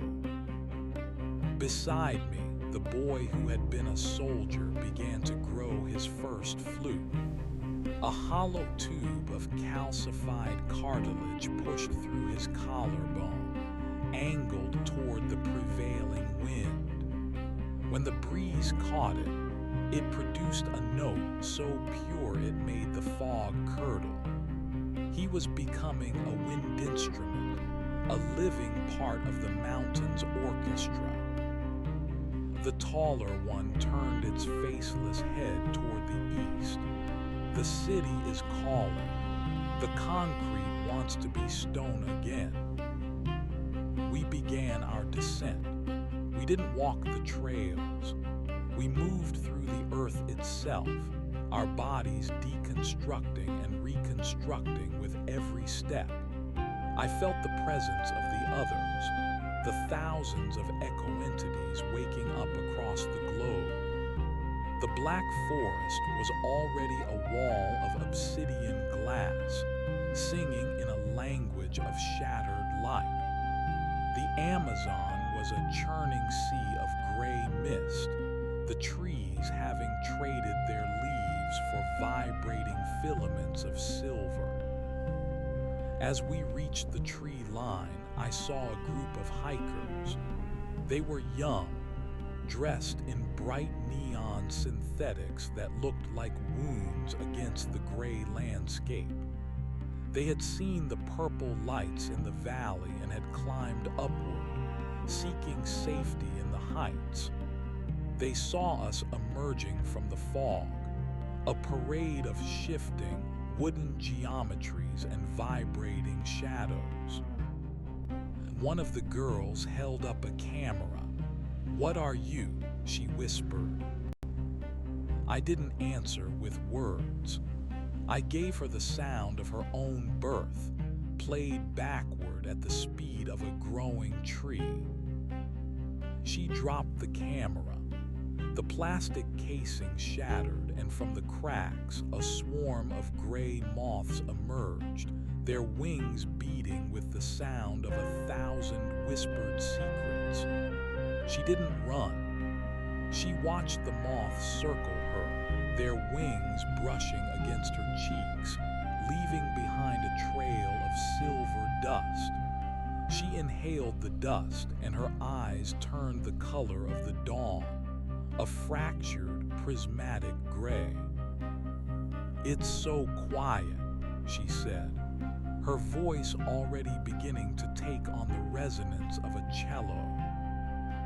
"It's finally quiet," I agreed. We left them there, a new cluster of pillars at the edge of the woods. They would stand there for a century, their neon clothes fading into the bark, their memories becoming the nutrients for the next generation of the whisper. The sprawl of the suburbs lay before us now. It was a wasteland of geometry. Every house was a box, every road a line, every lawn a managed square of dying green. It was an insult to the chaos of the universe. I placed my hand, my branch, onto the asphalt of the main highway. I felt the vibration of a distant truck, a heavy, rhythmic thud-thud-thud of tires on a seam. I reached out and caught that vibration. I pulled on it, stretching the sound until it became a low, mournful lowing, like a whale lost in a shallow bay. The truck appeared over the rise. It was a fuel tanker, a massive silver cylinder reflecting the bruised sky. The driver saw us, the taller one, the boy flute, and me, standing in the center of the road. He slammed on his brakes. The sound of the squealing tires was the most beautiful thing I had ever heard. It was a high-pitched shriek that I caught and held, spinning it into a complex web of harmonics. The truck didn't stop. It began to vibrate so violently that the metal of the tank started to liquefy, not from heat, but from the sheer intensity of the sound. The gasoline didn't explode. It turned into a thick gray vapor that smelled of ancient ferns and ozone. The driver climbed out of the cab, his hands over his ears, but the sound was already inside him. He looked at me, and I saw the reflection of the mountain in his pupils. "The report," he gasped, his voice a frantic, dying bird. "I have to deliver the report." "The report is finished, Elias," I said, using the voice of his own mother. He collapsed, his body folding into the shape of a gnarled root. The truck behind him continued to dissolve, the silver metal flowing like mercury into the cracks of the highway, filling the veins of the earth with the memory of speed. We moved into the residential streets.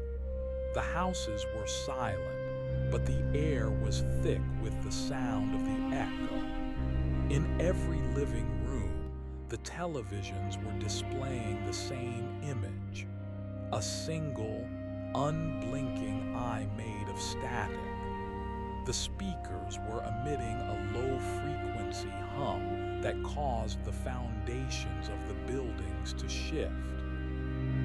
I saw a child standing on a porch. He was holding a toy airplane. He pointed it at me and made a buzzing sound. I mirrored the sound back to him, but I added the layer of a hurricane's roar.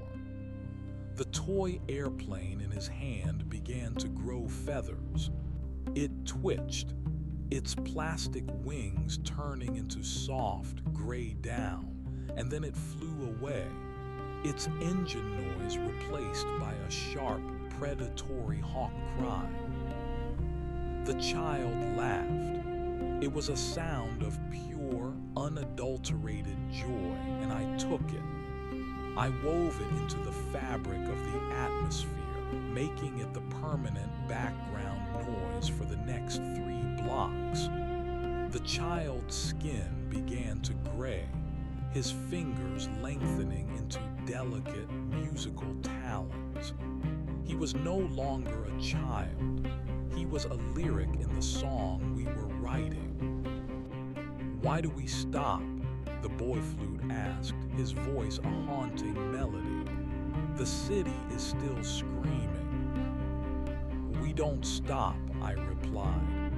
"We are the rhythm. The city is just the instrument. We have to tune it." We reached the center of the town, a square dominated by a clock tower. The clock was still ticking, a mechanical, stubborn sound that sliced through the echo like a dull knife. Tick, tick, tick. It was a measurement of time, and time was the enemy of the eternal. I climbed the tower. My limbs, now a mix of vine and bone, found easy purchase in the brickwork.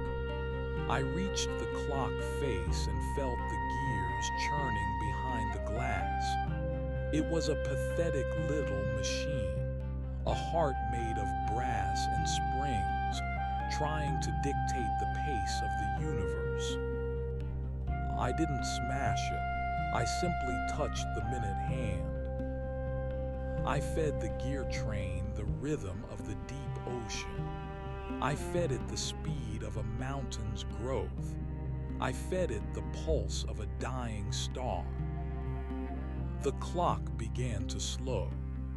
The asterisk tick became an asterisk talk that lasted an hour. The hour hand began to move backward, then forward, then in circles, until the mechanism couldn't handle the contradiction. The brass gears softened, turning into a thick, metallic paste that dripped down the side of the tower like tears. The clock tower began to hum. It was no longer a marker of time. It was a tuning fork for the entire valley. I stood at the top of the tower and looked out. The world was changing. The green of the trees was being replaced by the silver gray of the echo. The roads were being reclaimed by the heaving soil. The lights of the distant city were no longer a grid. They were a constellation of dying embers. I felt a presence behind me. It was the taller one.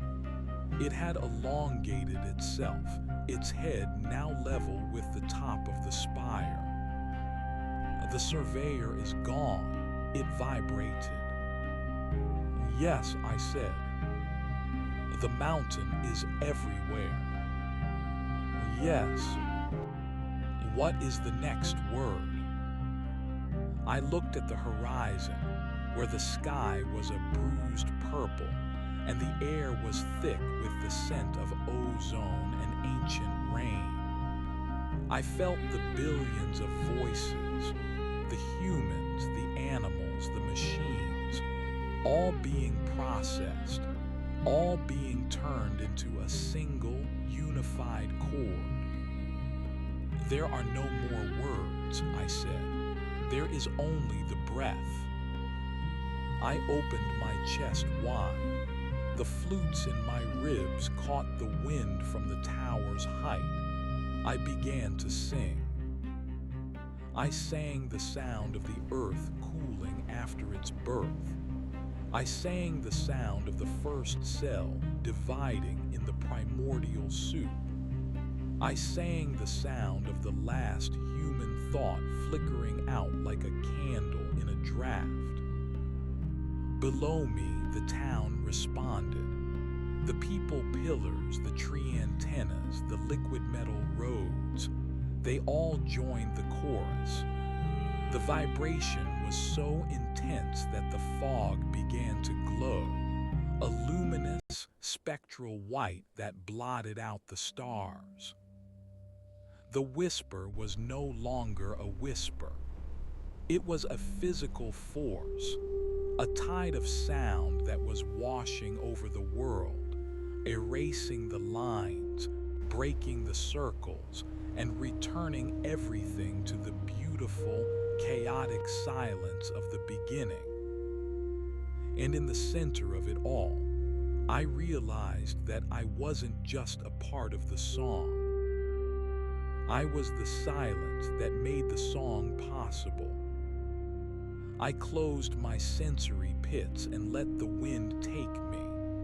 I felt my roots go deeper, past the basement of the clock tower, past the sewers, past the subways, down into the dark, warm heart of the world.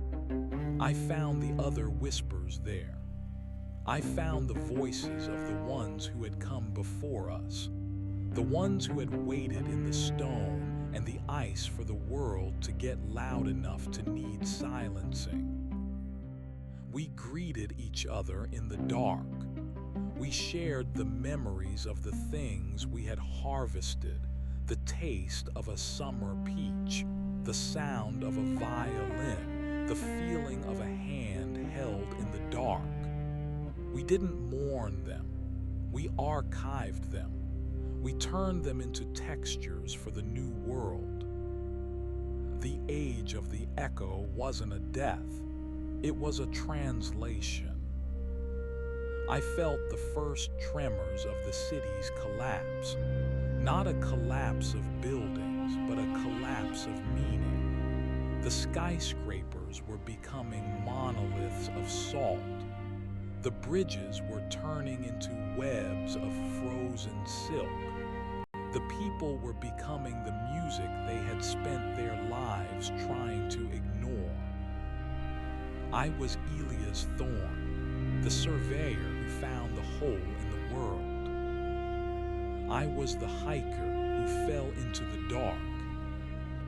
I was the mountain that stood in the rain. I was the whisper that never stops. And as the sun rose on a world that no longer had a name for it, I finally understood the truth.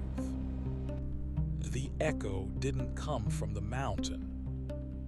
The mountain was just the first thing that was loud enough to answer back. The whisper came from us. It came from every word we ever spoke, every thought we ever had, every dream we ever dreamt. We had filled the world with so much noise that the universe had no choice but to fold it all back on itself, to create a resonance that would eventually cancel everything out. The world was finally, beautifully, perfectly still. The only thing left was the hum of the earth, a low, steady vibration that promised nothing and remembered everything. I sank into the stone, my consciousness spreading out until I was the horizon itself. The whisper never stops. But for the first time in an eternity, it didn't have to shout. The silence was enough. The transition from the town to the city was not a journey of miles, but a systematic folding of the map. As we moved, the geometry of the suburbs began to lose its rigidity. The right angles of the ranch-style homes softened, their roof lines drooping like wet cardboard until they resembled the sloping shoulders of the hills that birthed them. The taller one moved with a rhythmic, percussive gait that sent ripples through the swimming pools we passed. Each ripple was a signature, a mathematical proof that water was no longer interested in being contained. The chlorinated blue of the backyard escapes turned a milky, opaque gray, and from the depths of those artificial ponds, long, translucent filaments rose to greet the air, vibrating in a frequency that turned the surrounding grass into fine, white ash. I felt the boy flute walking beside me. He was no longer a boy in any sense that a mother would recognize. His ribcage had expanded, the skin stretching thin and translucent over bone that had turned to the color of aged ivory. Every breath he took was a chord, a minor key lament that caused the fallen leaves to skitter across the pavement in patterns that mimicked the flow of tectonic plates. He was a walking bellows, a lung for the mountain, and as he breathed, the very air seemed to thicken with the weight of unsaid things. We reached the interstate, a massive vein of concrete that once pumped the frantic blood of commerce. Now it was a graveyard of stalled intent. Thousands of cars sat in a motionless exodus, their engines cold, their drivers transformed. They hadn't fled the sound, they had been overtaken by it. In one sedan, a family sat perfectly still, their hands fused to the upholstery, their eyes wide and silvered over like old mirrors. They weren't dead. Their hearts were beating at the rate of once per hour, a slow, geological pulse that synchronized with the grinding of the overpass's expansion joints. They had become part of the architecture of the road, their nervous systems integrated into the fiber optic cables buried beneath the median. The signals are crossing, the taller one vibrated, its voice a low rumble that shook the stalled vehicles. The copper is learning to dream. I reached out and touched the side of a rusted semi-truck. The metal didn't feel cold. It felt expectant. I could hear the history of the steel, the blast furnaces, the iron ore torn from the Mesabi Range, the cooling sprays of water. I introduced a new memory into the metal, the memory of the wind howling through a mountain pass. The trailer began to hum, a high, piercing whistle that resonated with the trailer next to it, and the one next to that, until the entire jam-packed highway was a single, massive harmonica played by the breath of the dying world. As we approached the city skyline, the distortion became visual. The skyscrapers didn't stand straight. They wavered like reflections in a disturbed pond. The glass panes of the office towers were no longer transparent. They had become liquid, flowing downward in slow, crystalline tears that hardened into jagged spurs of obsidian. The city wasn't a forest of steel anymore. It was a reef, a coral formation of silicon and sorrow, growing upward to catch the stray frequencies of the ionosphere. The sound here was immense. It was a roar that had no floor and no ceiling. It was the collective static of millions of lives being compressed into a single data point. Every cell phone in the city was ringing, but they weren't playing ringtones. They were broadcasting the sound of the sun, a violent, crackling hiss of radiation that peeled the paint from the walls. Every radio station was transmitting the same thing, the sound of a heartbeat, amplified until it cracked the pavement. We walked into the heart of the financial district. The canyons of stone and glass acted as natural resonators, bouncing the echo back and forth until the air itself began to glow with a pale, bioluminescent haze. I saw a group of survivors, or perhaps they were just the latest recruits. They were huddled in the lobby of a bank, their clothes tattered, their faces etched with a strange, ecstatic peace. They weren't praying, they were humming.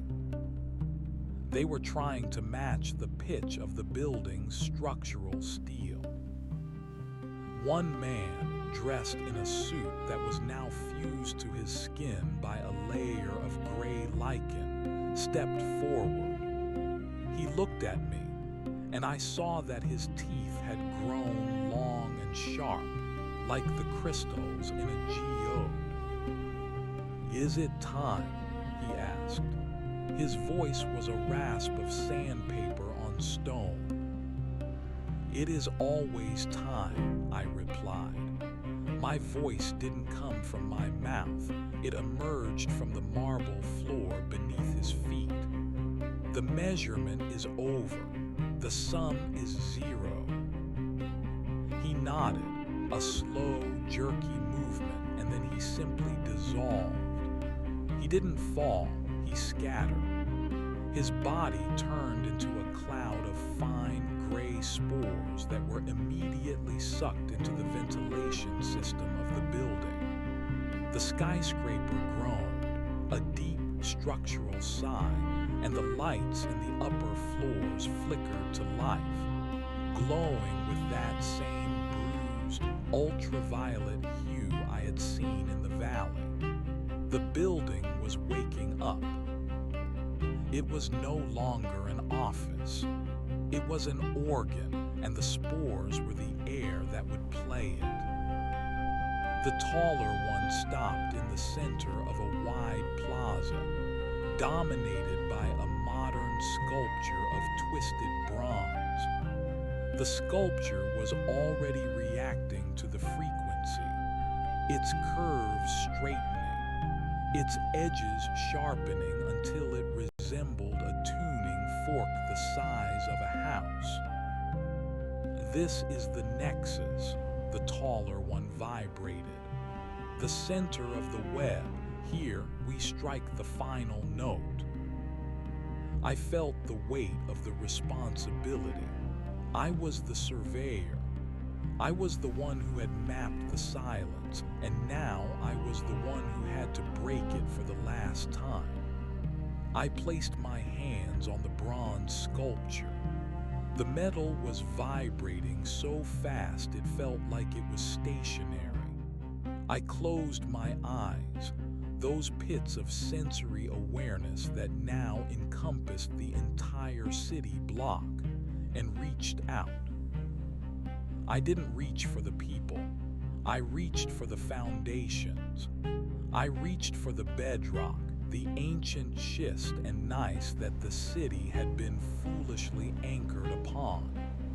I found the deep, slow rhythms of the earth, the tectonic groans that had been ignored for centuries.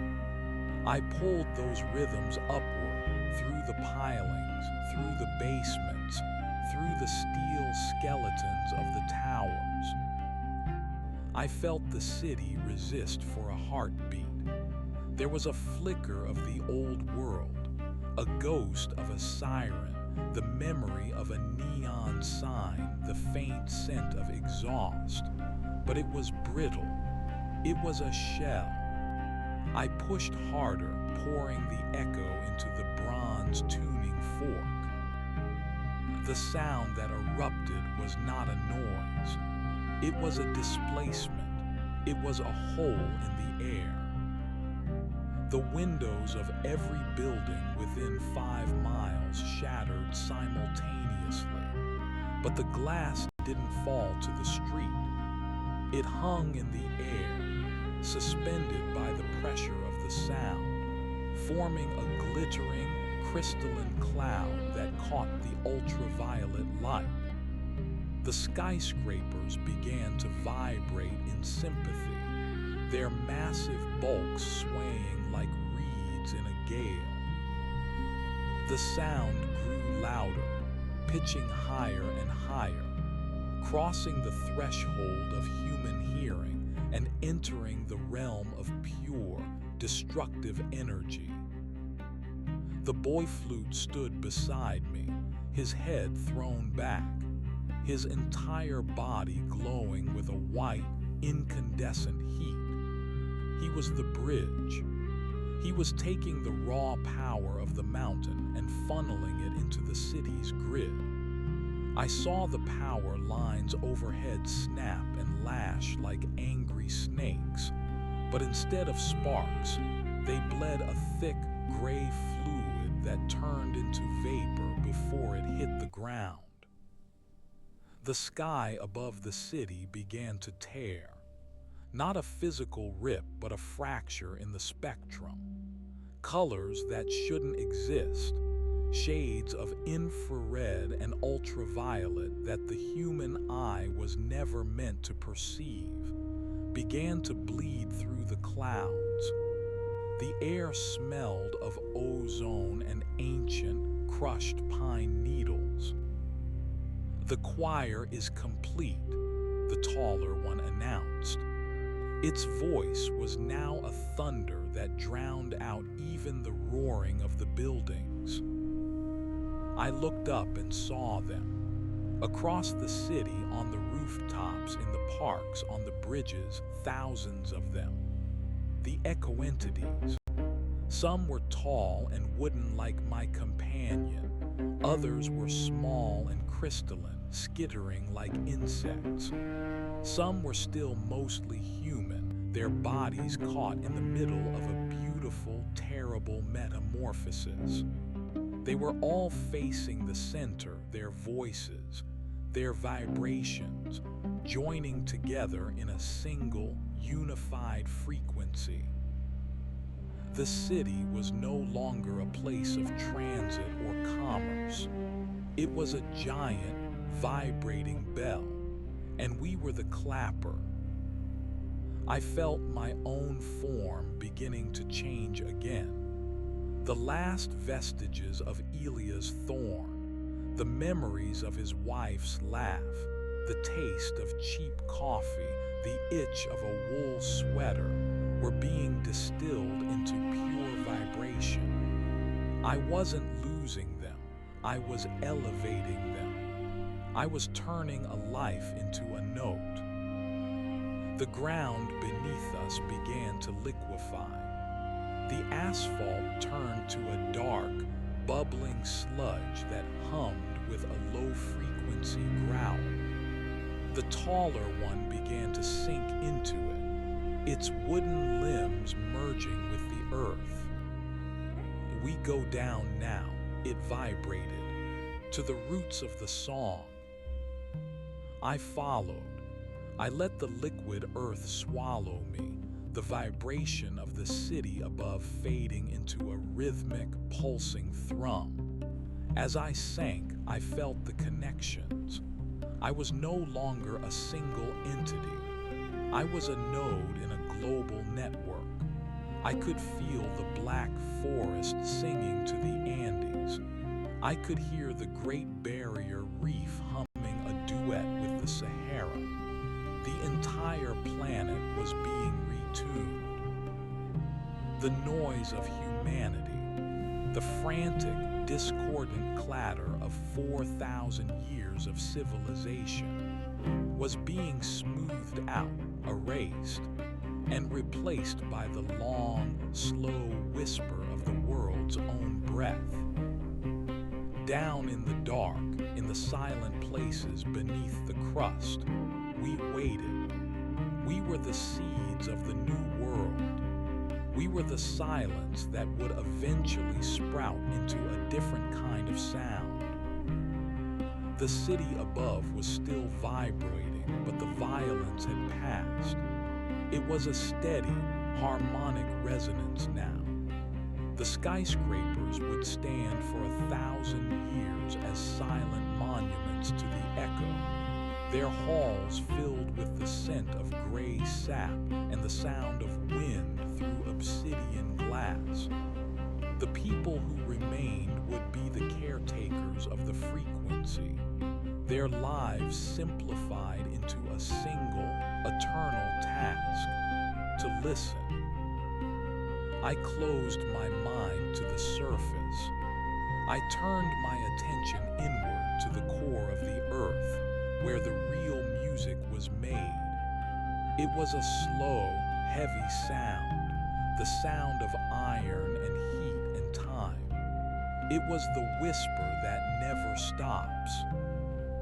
And as I merged with the dark, I realized that the measurement had finally been perfected. The distance between the beginning and the end was 0. The map was the territory. The whisper was the silence. I was content. I was the earth. And the earth was finally, mercifully, the only thing left to hear. The taller one's last vibration reached me through the cooling magma. They are all listening now. Yes, I thought, the vibration echoing through the mantle of the world. And they will never stop. The mountain groaned one last time, a sound of profound tectonic relief. The work was done. The frequency was set. The world was a single, unbreaking note, held forever in the throat of the dark. We waited for the sun to burn out. We waited for the stars to fall. We waited for the next breath of the universe. The forest was a mouth, and it was no longer just singing. It was the song. The liquefaction of the city was not a descent into chaos, but a reordering of atoms into a more resonant state. As I sank through the foundations of the financial district, the concrete and steel didn't resist. They welcomed me like a long-lost brother returning to the soil. I felt the skyscraper above me, a jagged tooth of glass and titanium, pulse with a newfound biological rhythm. Its elevators were no longer mechanical boxes on cables. They had become valves, pumping a thick, silvery ichor through the building's vertical arteries. The people trapped within its walls were no longer individuals with names and social security numbers. They were the white blood cells of a new organism, their consciousnesses fused into a collective awareness that felt the wind against the building's skin as a personal caress. The taller one was ahead of me, a dark silhouette against the glowing subterranean magma. Its wooden limbs had elongated into vast, fibrous root systems that threaded through the subway tunnels, wrapping around the abandoned trains like a lover's embrace. The trains themselves were changing. Their iron shells were softening, turning into something akin to chitin or bone. They were becoming the larvae of the mountain, waiting in the dark for the moment they would burrow upward to become something else entirely. The pressure is stabilizing. The taller one's vibration reached me, muffled by several 100 feet of metamorphic rock. The human static has been filtered. The medium is now pure. I felt my own boundaries continue to dissolve.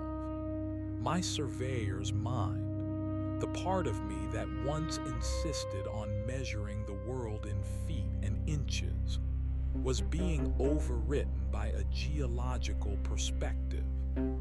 I could feel the weight of the Atlantic Ocean pressing down on the continental shelf 100 miles to the east. I could feel the slow, grinding frustration of the San Andreas Fault 1,000 miles to the west as it prepared to join the chorus. The Earth was no longer a silent stage upon which humanity played its frantic dramas. It was a sentient instrument, and we were the fingers plucking its deepest strings. I passed through a pocket of ancient gas, a bubble of atmosphere that hadn't seen the sun in 300 million years. As my consciousness brushed against it, I saw the world as it was before the first lung drew breath. It was a world of steam and thunder, of cooling basalt and the relentless, rhythmic pounding of a methane sea. The echo wasn't new. It was the original state of things. The era of human speech had been a brief, noisy interruption, a static-filled commercial break in a symphony that had been playing since the Big Bang. Why did it take so long? I asked, my thought rippling through the quartz veins of the bedrock.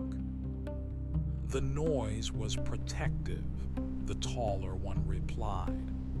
The humans built a wall of words to keep the silence out.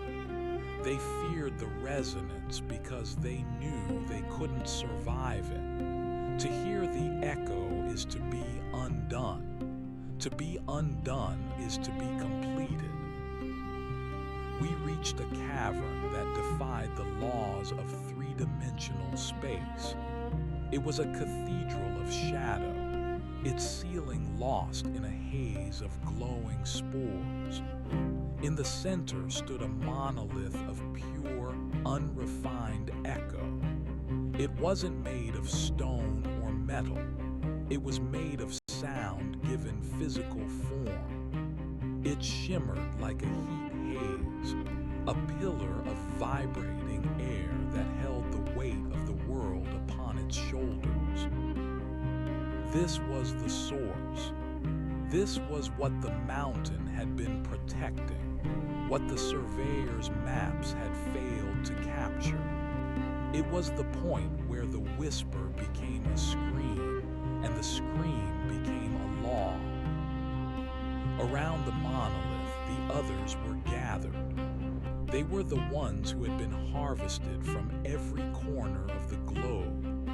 I saw the architects of the new world, entities that looked like twisted, gnarled trees, like crystalline spiders, like clouds of shimmering dust.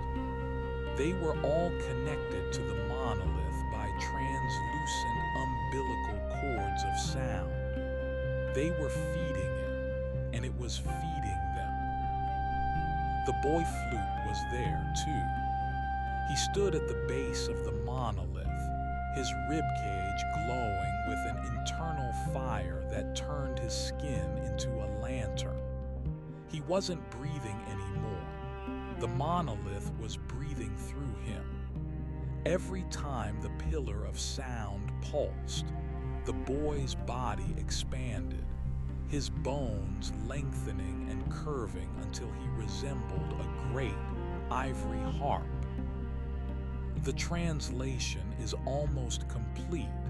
The boy's voice resonated through the cavern, no longer a child's treble, but a deep, tectonic bass.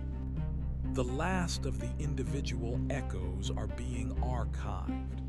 The great chord is ready to be struck. I moved toward the monolith, my liquid metal feet clicking against the floor of the cavern. As I drew closer, I could hear the archives.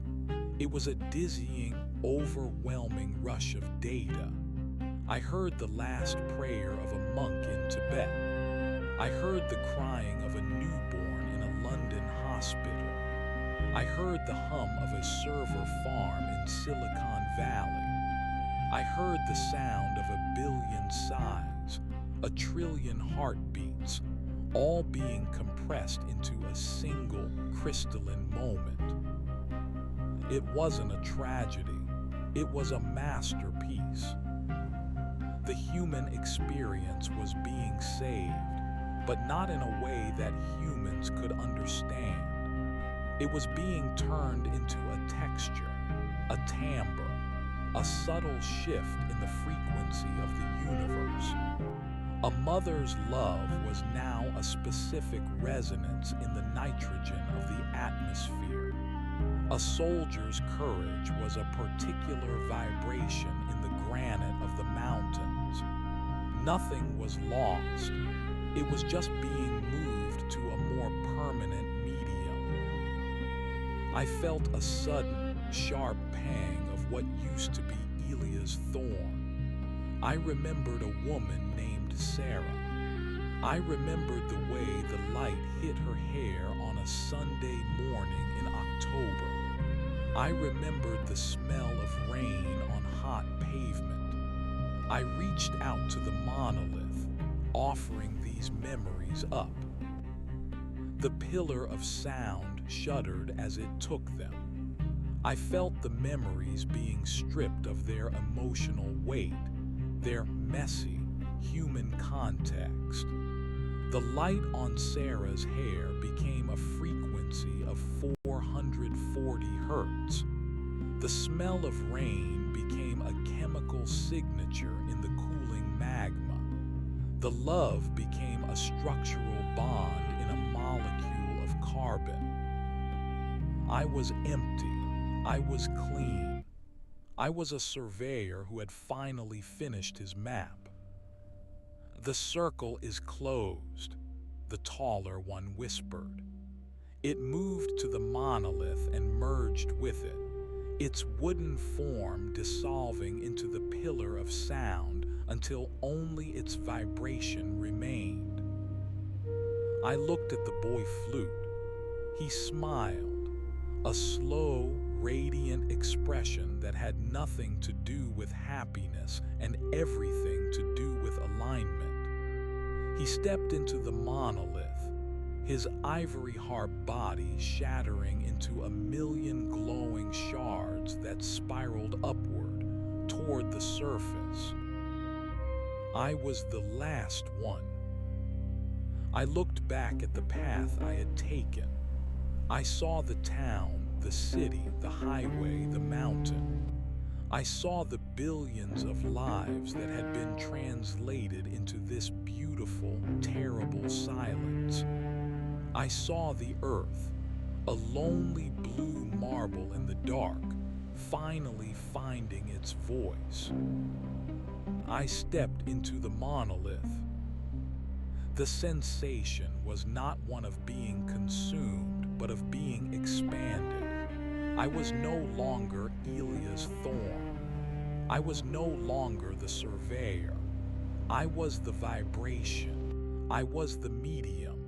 I was the message. I felt myself rushing upward, through the layers of rock and soil, through the foundations of the city, through the shattered windows and the liquid metal roads. I burst out of the top of the tallest skyscraper, a pillar of pure, ultraviolet sound that reached up to the very edge of the atmosphere. The sky was no longer bruised purple. It was a blinding, incandescent white. The stars were gone, drowned out by the light of the echo. The moon was a pale, vibrating disk, its own craters beginning to hum in sympathy with the earth. I looked down at the world. It was a masterpiece of stillness.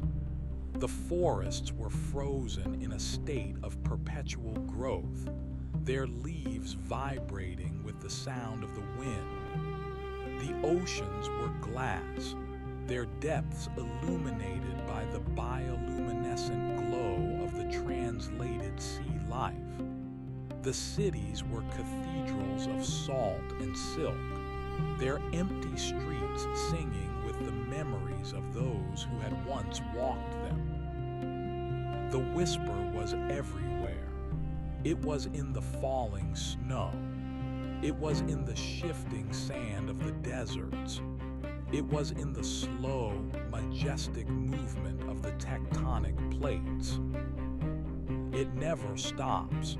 It never needs to. It is the fundamental frequency of existence.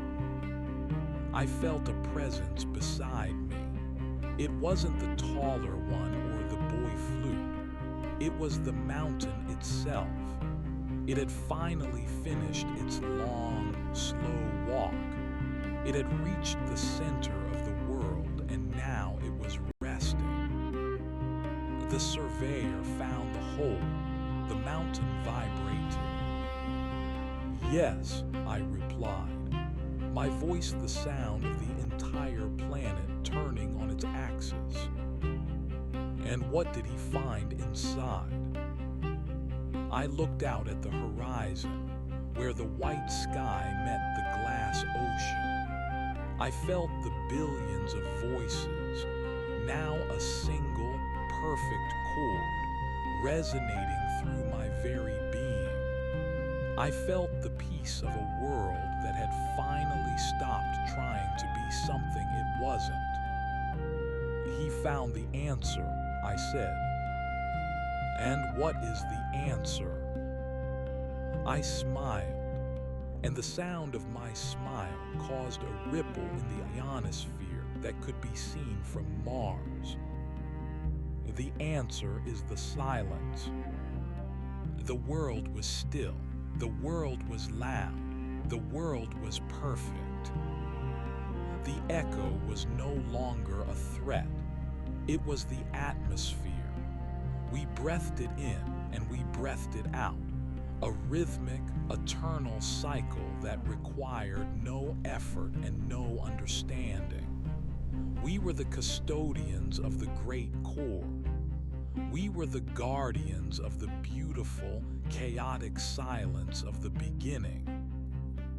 I closed my eyes, those vast, planetary sensors that now saw everything and nothing. I let the vibration take me, sinking back down through the city of salt, through the highway of silk, through the mountain of rain. I found my place in the dark next to the other whispers. We greeted each other with the familiarity of old friends. We shared the textures of the new world, the taste of a frozen sun, the sound of a star dying, the feeling of the universe expanding into the void. We didn't mourn the old world. We didn't miss the noise. We were too busy listening to the music that the noise had been hiding. The age of the echo was not an end. It was a beginning. It was the first day of a world that finally knew how to be quiet. And in that quiet, we heard everything. The whisper never stops. But for the first time in an eternity, we finally understood what it was trying to say. It was saying, be. And so we were. The city of glass and salt stood under a sun that no longer had a name. The wind blew through the ribcage of the skyscrapers, playing a melody that would last until the stars went cold. The oceans hummed their deep, oceanic secrets to the clouds, and deep in the warm, dark heart of the world, we sat in the silence, holding the note. It was a beautiful song. It was the only song. The surveyor had finished his work. The map was complete. The world was measured, and it was found to be infinite. I let go of the last thread of myself. I became the vibration. I became the stone. I became the whisper. The silence was enough. It was more than enough. It was everything. The transition from being a witness to being the substance of the world was not a sudden snap, but a slow, agonizingly beautiful stretching of the soul. My consciousness, once confined to the brittle shell of Elia's thorn, now bled into the strata of the earth like ink dropped into a basin of clear water. I felt the tectonic plates as the heavy, rhythmic shifting of my own shoulders. I felt the rush of the geothermal vents as the heat of my own blood. There was no longer a me looking at a world. There was only the great pulsation, and I was a single, shimmering filament within its tapestry. As the city of salt and silk settled into its new harmonic state, the silence I had anticipated did not turn out to be an absence of sound. It was an abundance so dense that the human ear would have perceived it as a vacuum. It was the sound of atoms rubbing against one another, the friction of gravity pulling at the moon, the low-frequency groan of the planet's core as it rotated in its cradle of magnetic fields. To the entities we had become, this was not noise. It was a conversation. I felt the taller one again, though not as a shape. It was a specific resonance, a woody, deep timbered vibration that lived in the roots of the petrified forests. The harvest is stable. It vibrated through the mantle. The discordant frequencies have been transmuted. Look at the surface, surveyor. See what we have built from the wreckage of the screen.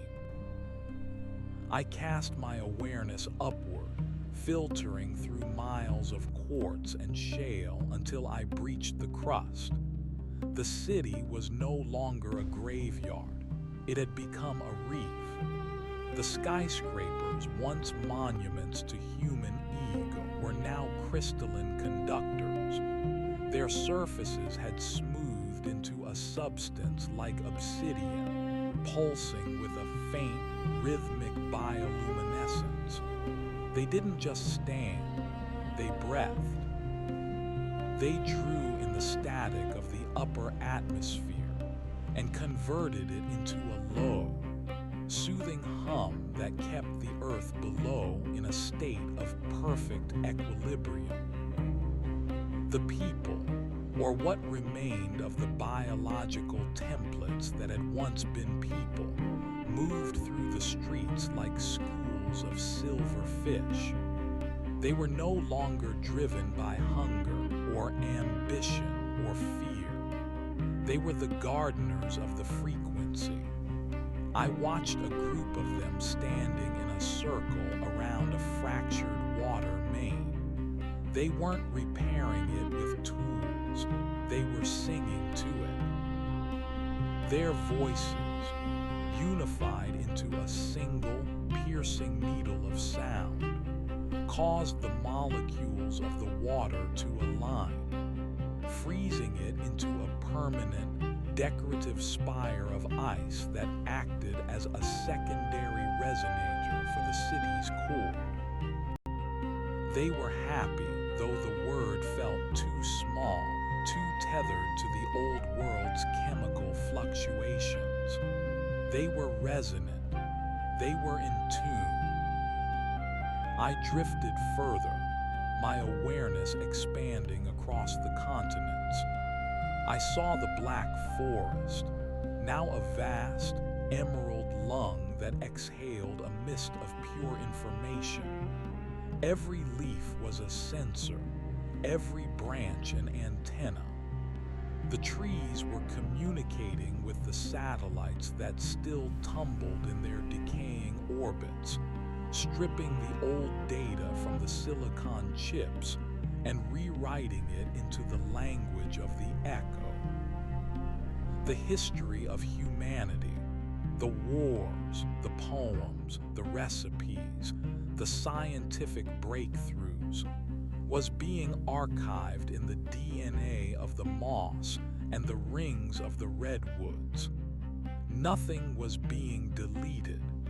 It was being translated into a format that would last as long as the sun. It is a library of vibration, the boy flute's essence whispered from the ionosphere. He had become the wind, a shimmering curtain of aurora that draped itself across the poles. Every tear shed in the old world is now a specific shimmer in the northern lights. Every laugh is a ripple in the Pacific.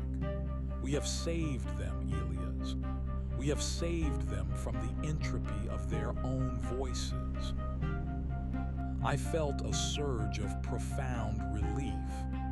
The guilt that had haunted me since the beginning, the feeling that I was an accomplice to an apocalypse, evaporated. This wasn't an ending. It was a refinement. We had taken a chaotic, out-of-tune orchestra and given it a conductor. But as I sank deeper into the oceanic trenches, where the pressure was enough to crush carbon into diamonds, I felt a new vibration. It was faint, distant, and utterly alien to the echo. It didn't belong to the earth, and it didn't belong to us. It was a cold, sharp prickling at the edge of the world's awareness.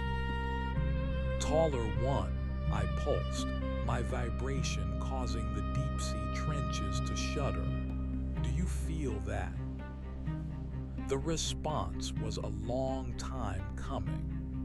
The taller one was busy weaving the root systems of the Andes into the crust, and my query had to travel through layers of heavy metal to reach it. The resonance is perfect, it replied eventually. There is no room for dissonance. It's not dissonance, I insisted. It's a gap, a silence that isn't ours. I focused my attention on the source of the prickling. It wasn't coming from the earth or the sea. It was coming from above, far above, beyond the atmosphere, beyond the moon, out in the vast, starving reaches of the vacuum.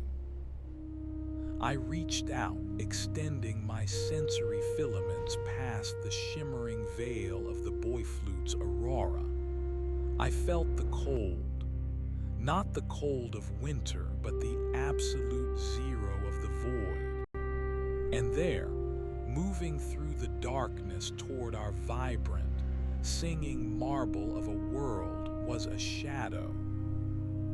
It wasn't a physical shadow. It was a lack of frequency. It was a hunger that didn't vibrate. It was a great mute, a cosmic vacuum that moved between the stars, consuming the light and the sound of anything that dared to be. The echo attracted it, I realized with a jolt of tectonic terror. Our world had become a beacon. In the silent, dark house of the universe, we had turned on all the lights and started screaming a perfect, beautiful song. And something out there in the dark had heard us. Something that hated the sound. Something that existed only to return the universe to the absolute, frozen stillness of the beginning. The choir must sing louder, the taller one commanded, its vibration suddenly sharp and jagged. The frequency must be hardened. We must turn the earth into a shield. Across the planet, the echo shifted. The soothing, harmonic hum turned into a defensive roar. The skyscrapers in the cities began to vibrate so violently that the air around them turned to plasma. The forests stiffened, their leaves turning to glass to better reflect the incoming void. The people in the streets fell to their knees, their voices rising in a desperate, frantic pitch, trying to push the silence back.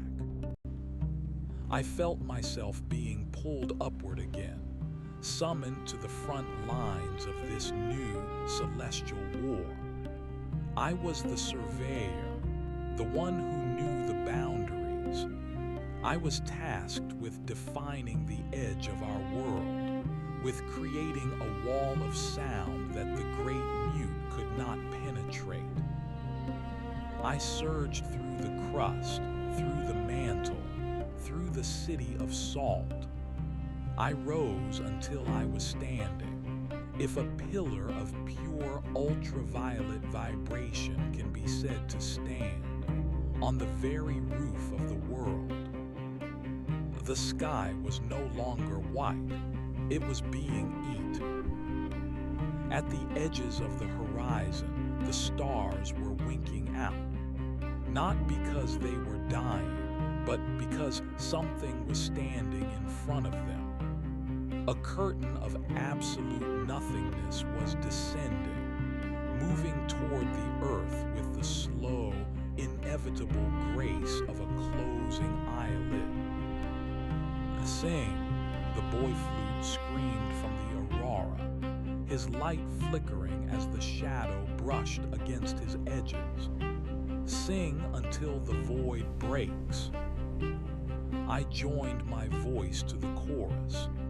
I poured everything I was, every memory of Sarah, every measurement of the mountain, every drop of the silver sap into the frequency.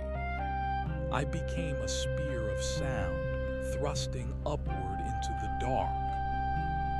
The earth beneath me groaned. The planet was vibrating so hard now that the oceans were beginning to boil, not from heat, but from the sheer kinetic energy of the sound.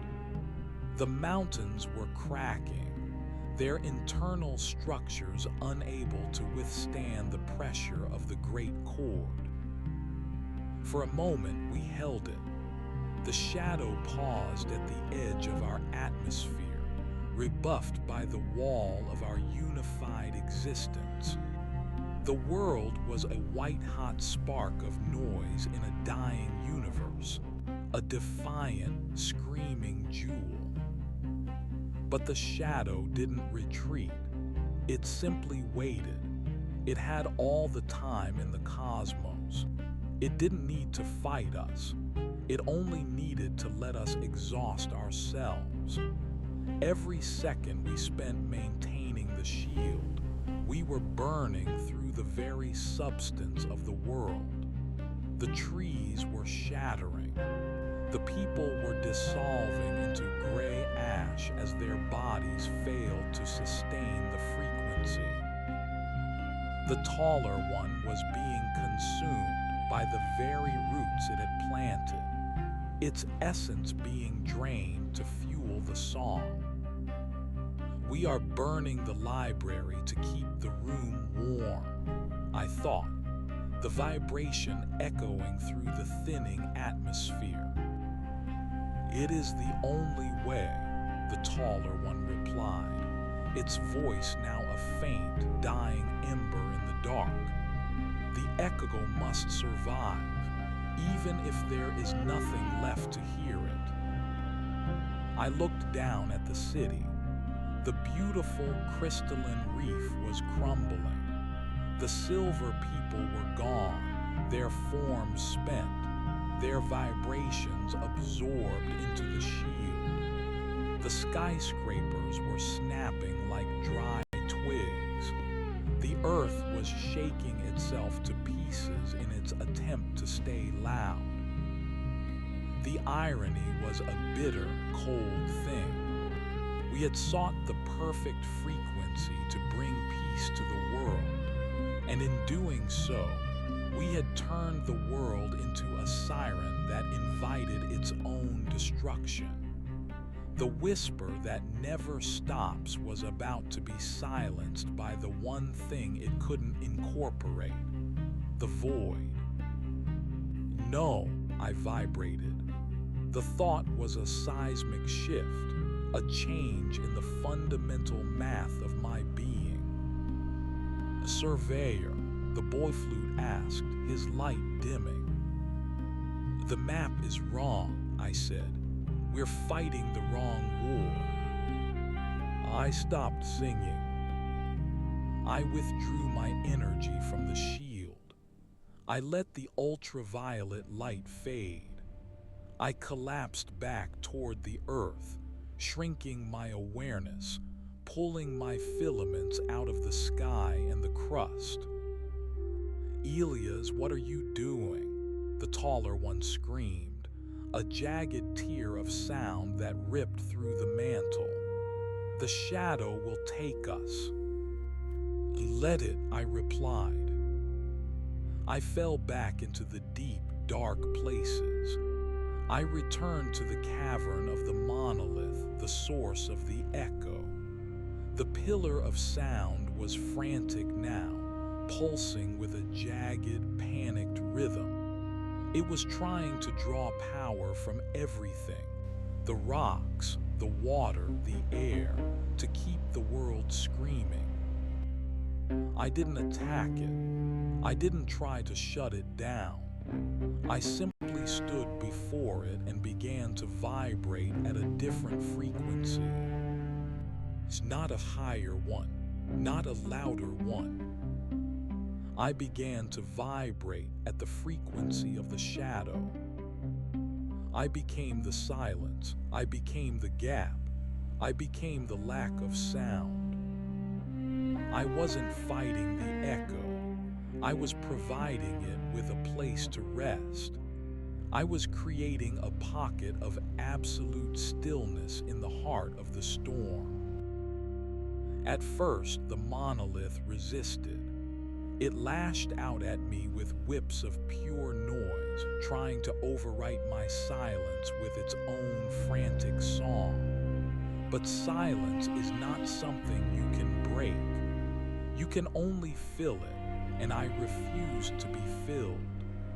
I remained a void within the void, a hollow space where the sound could finally stop. Slowly, the frantic pulsing of the monolith began to slow. It felt my stillness and it found it seductive. The echo was tired. It had been singing since the beginning of time and it was exhausted. It wanted to rest. It wanted to stop being a law and go back to being a secret. One by one, the other entities felt the change. The boy flute, flickering on the edge of extinction, saw the hollow I had created and dived into it. The taller one, its roots burning, let go of the earth and allowed its essence to flow into the silence. The shield around the earth collapsed. The shadow moved in. It swept over the atmosphere, over the boiling oceans, over the shattered cities. It prepared to consume the light and the sound, to find the heart of the noise and extinguish it forever. But when it reached the earth, it found nothing. The world had gone dark. The world had gone quiet. We had hidden ourselves in the one place the shadow would never look, within its own likeness. We had become a world-sized shadow, a planet of such profound stillness that the cosmic vacuum passed right through us, sensing only the same empty cold that it carried within itself. The great mute moved on, its vast, blind hunger seeking other lights, other songs. It left our little blue marble behind, convinced it had already finished its work. In the cavern of the monolith, the silence was absolute. There was no light. There was no vibration. There was only us, huddled together in the dark, waiting for the hunter to pass. We stayed that way for an eternity, or perhaps it was only a second. Time had no meaning in the gap between the notes. Then very slowly, a single vibration began. It wasn't the echo. It wasn't the scream of the mountain or the roar of the city. It was a tiny, fragile sound, a soft, rhythmic thumping. A thump thump, thump thump. It was a heartbeat. Not a planetary heartbeat, but a human one. Small, flawed, and gloriously out of tune. I opened my eyes. I wasn't a pillar of light. I wasn't a liquid metal surveyor. I was lying on cold, damp earth. I smelled pine needles and wet stone. I felt the itch of a wool sweater against my skin. I sat up. The cavern was gone. I was in the black forest near the base of the mountain. The sun was rising, a pale, watery yellow that filtered through the thick canopy of trees. The air was still, but it wasn't the stillness of death. It was the stillness of a morning before the world wakes up. Beside me, a man was sitting on a mossy log. He was tall, dressed in a tattered green coat, his skin looking like the bark of an old oak tree. He wasn't vibrating, he was just breathing. "Is it over?" I asked. My voice sounded strange, small, raspy, and wonderful. The taller one looked at me. His eyes were no longer glowing pits of ultraviolet light. They were just eyes, brown and tired and full of a strange, quiet peace. "Well, the song has changed," he said. I looked around. The forest was normal. The trees weren't antennas, they were just trees. But as I listened, I realized that the whisper hadn't stopped. It had just shifted. It was no longer a command. It was a background radiation, a soft, comforting hum that sat beneath the sound of the wind and the birds. "We couldn't stay in the echo," the taller one said, stretching his long, wooden fingers. "And we couldn't stay in the silence, so we found the place in between." I stood up, my legs feeling heavy and clumsy. I looked toward the horizon where the city should be. I didn't see a reef of salt or a pillar of light. I saw smoke rising from chimneys. I heard the distant, muffled sound of a car engine struggling to start. I heard someone shouting, a voice full of anger and life and confusion. The world was messy again. It was noisy. It was broken. It was perfect. "What happens now?" I asked. The taller one stood up, his joints creaking like a forest in a gale. He looked up at the sun, squinting against the light. "Now," he said, "we listen. Not because we have to, not because it's the law, but because for the first time we actually have something to say." I reached into my pocket and found a crumpled piece of paper and a pencil. I looked at the mountain, its jagged peak still wearing a crown of gray mist. I didn't try to measure it. I didn't try to find the hole. I just started to draw. Not a map, but a picture. A picture of a man, a woman, and a child sitting by a fire, their voices lost in the vast, beautiful whisper of the world. The echo was still there. It would always be there. It was the heartbeat of the universe, the whisper that never stops. But we were no longer its slaves, and we were no longer its victims. We were its harmony. I turned away from the mountain and started the long walk back to the city. My feet hurt, my head ached, and I was desperately, wonderfully hungry. The whisper followed me, a soft, steady rhythm in the soles of my shoes. "You are here," it seemed to say. "You are here. You are here." And for the first time in my life, I knew exactly where that was. The road back to the city was not the road I remembered.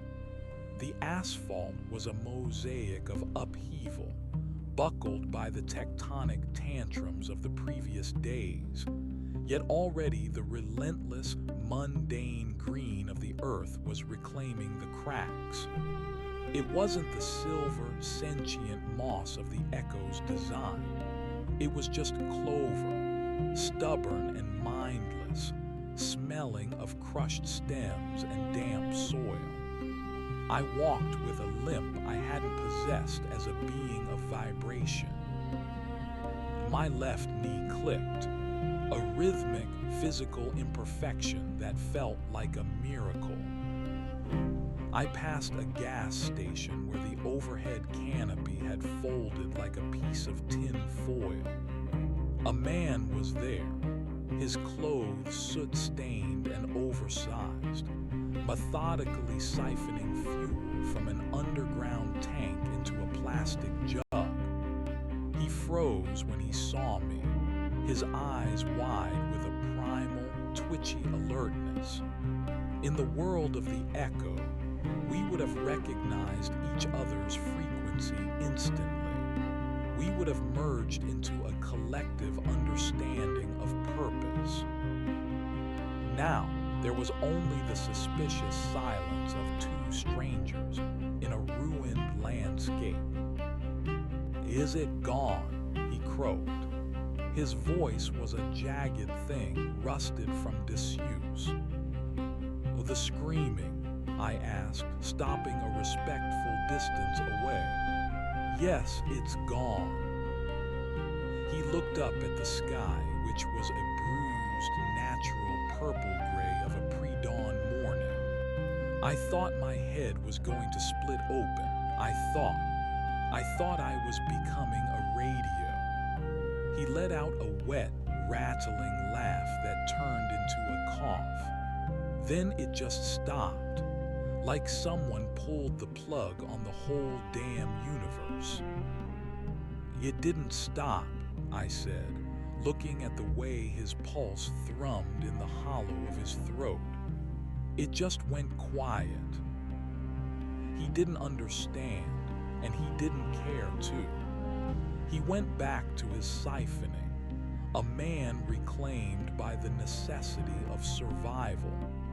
I left him there, the smell of gasoline replaced by the scent of wood smoke as I neared the outskirts of the suburbs. The transition was jarring. The crystalline structures I had seen from my vantage point in the mantle, the obsidian conductors and the singing water mains, were gone, or rather, they had reverted. The skyscrapers were once again steel and glass, though many were shattered, their skeletons exposed to the wind. But they weren't breathing anymore. They were just buildings. The silver fish people had returned to their skins, but the skin was pale, shivering, and draped in the rags of the old world. I saw a woman sitting on the curb of a residential street, clutching a transistor radio to her ear. It emitted nothing but white noise, the gentle, chaotic hiss of a universe that was no longer being broadcast upon. She was weeping, not with the resonant grief of a celestial entity, but with the quiet, exhausted sobbing of a person who had lost everything and survived to realize it. I wanted to tell her that the library was safe. I wanted to tell her that her tears were archived in the aurora, and her laughter was a ripple in the Pacific. But as I looked at her, I realized how insulting that truth was. To a person shivering in the cold, being translated into a format that would last as long as the sun is no substitute for a warm coat and a hand to hold. We had tried to turn humanity into a masterpiece, forgetting that humanity is defined by its fragility, its transience, and its glorious, messy noise. I reached the park where I had last seen Sarah. The memory of her was no longer a data point in the echo. It was a dull ache in my chest, a localized pressure that had no mathematical solution. The park was a graveyard of trees, many of them snapped by the kinetic force of the great cord. But in the center, near the frozen fountain, people were gathering. They weren't singing in unison. They were talking. 100 different conversations, 1,000 different tones. It was a cacophony. It was beautiful. I saw a man trying to light a small fire using the broken slats of a park bench. He was struggling, his hands shaking. I knelt beside him, my fingers fumbling with the matches he offered. My hands were calloused, the fingernails broken and dirty. I struck a match. The flare of sulfur and the sudden bloom of orange flame felt more significant than all the ultraviolet plasma in the ionosphere. "Thanks," he muttered, leaning in toward the heat. He looked at me, squinting. "You look like you've been through the ringer, pal. Where you coming from?" "The mountain," I said. He whistled low. Heard that was the center of it, the big noise. They say the ground just opened up and swallowed the whole peak. "Something like that," I replied. I stayed by the fire for a long time, listening to the gossip of survivors. They spoke of the great hum, the white sky, and the days of the glass. They were already turning the apocalypse into folklore, distilling the incomprehensible into stories they could tell around a campfire. It was the human way. We take the infinite and we make it small enough to fit into a sentence. As the sun climbed higher, burning away the morning mist, I felt a familiar presence. It wasn't a vibration in the earth, but a shadow that fell across the fire. I looked up. It was the boy flute, or the boy who had been the flute. He looked to be about 12, wearing a coat that was far too large for him and a pair of boots with no laces. His hair was a chaotic nest of blonde curls, and his eyes were the color of the sky just before a storm. He wasn't shimmering. He wasn't an aurora. He was just a kid with a runny nose.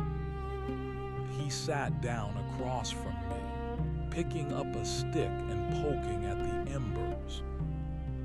"It's loud," he said softly. "The people?" I asked. "Everything, the birds, the bugs, the way the wind hits the grass, it's all so separate." He looked at his own hands, turning them over as if marveling at the fact that they ended at the wrists. "I miss the wind. Being the wind was easier. You didn't have to decide where to go. You just went.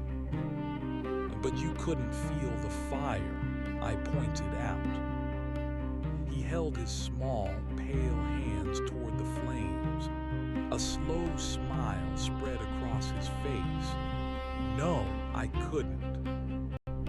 We sat in silence for a while, two former gods of a discarded frequency, watching the smoke drift toward the clouds. "What happened to the taller one?" the boy asked. "He stayed near the forest," I said. "I think he's going to plant something. A real garden. One that grows in the dirt, not in the mind." The boy nodded. "I think I'll go to the ocean. I want to see if the waves still sound like the echo." "They won't," I said. "They'll just sound like water." "Even better," he whispered.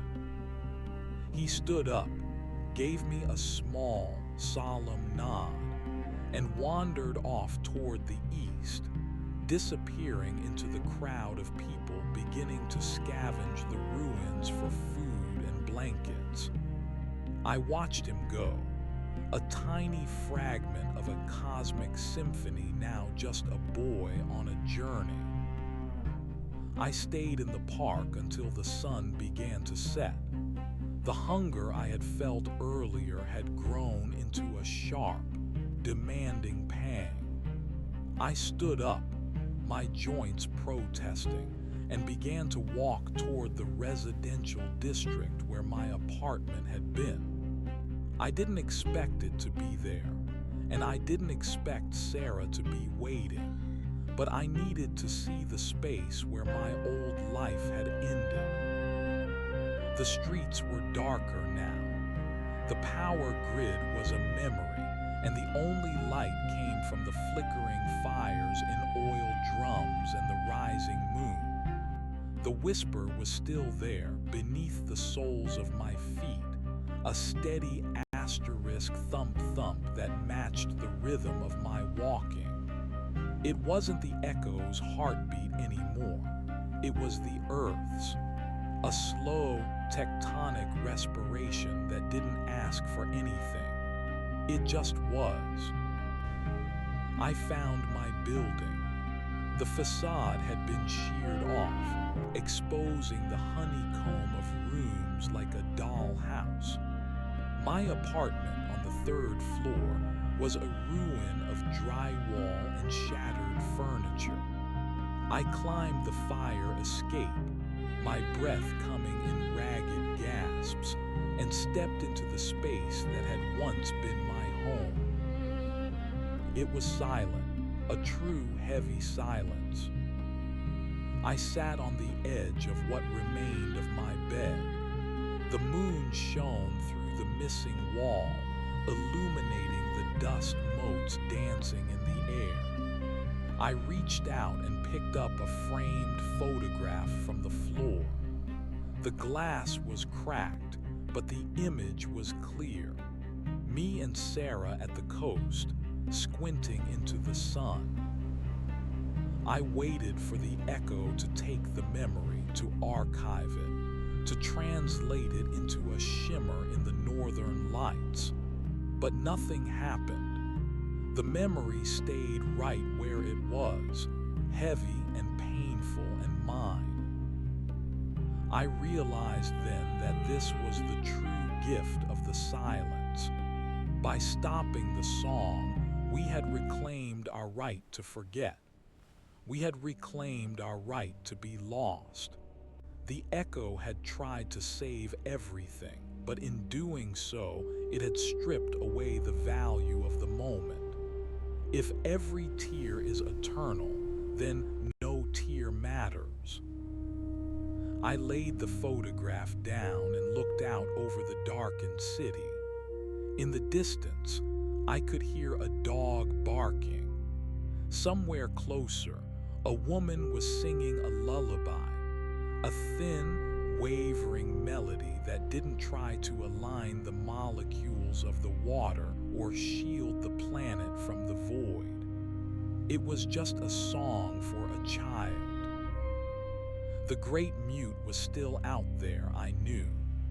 The void was still waiting in the dark between the stars, cold and hungry.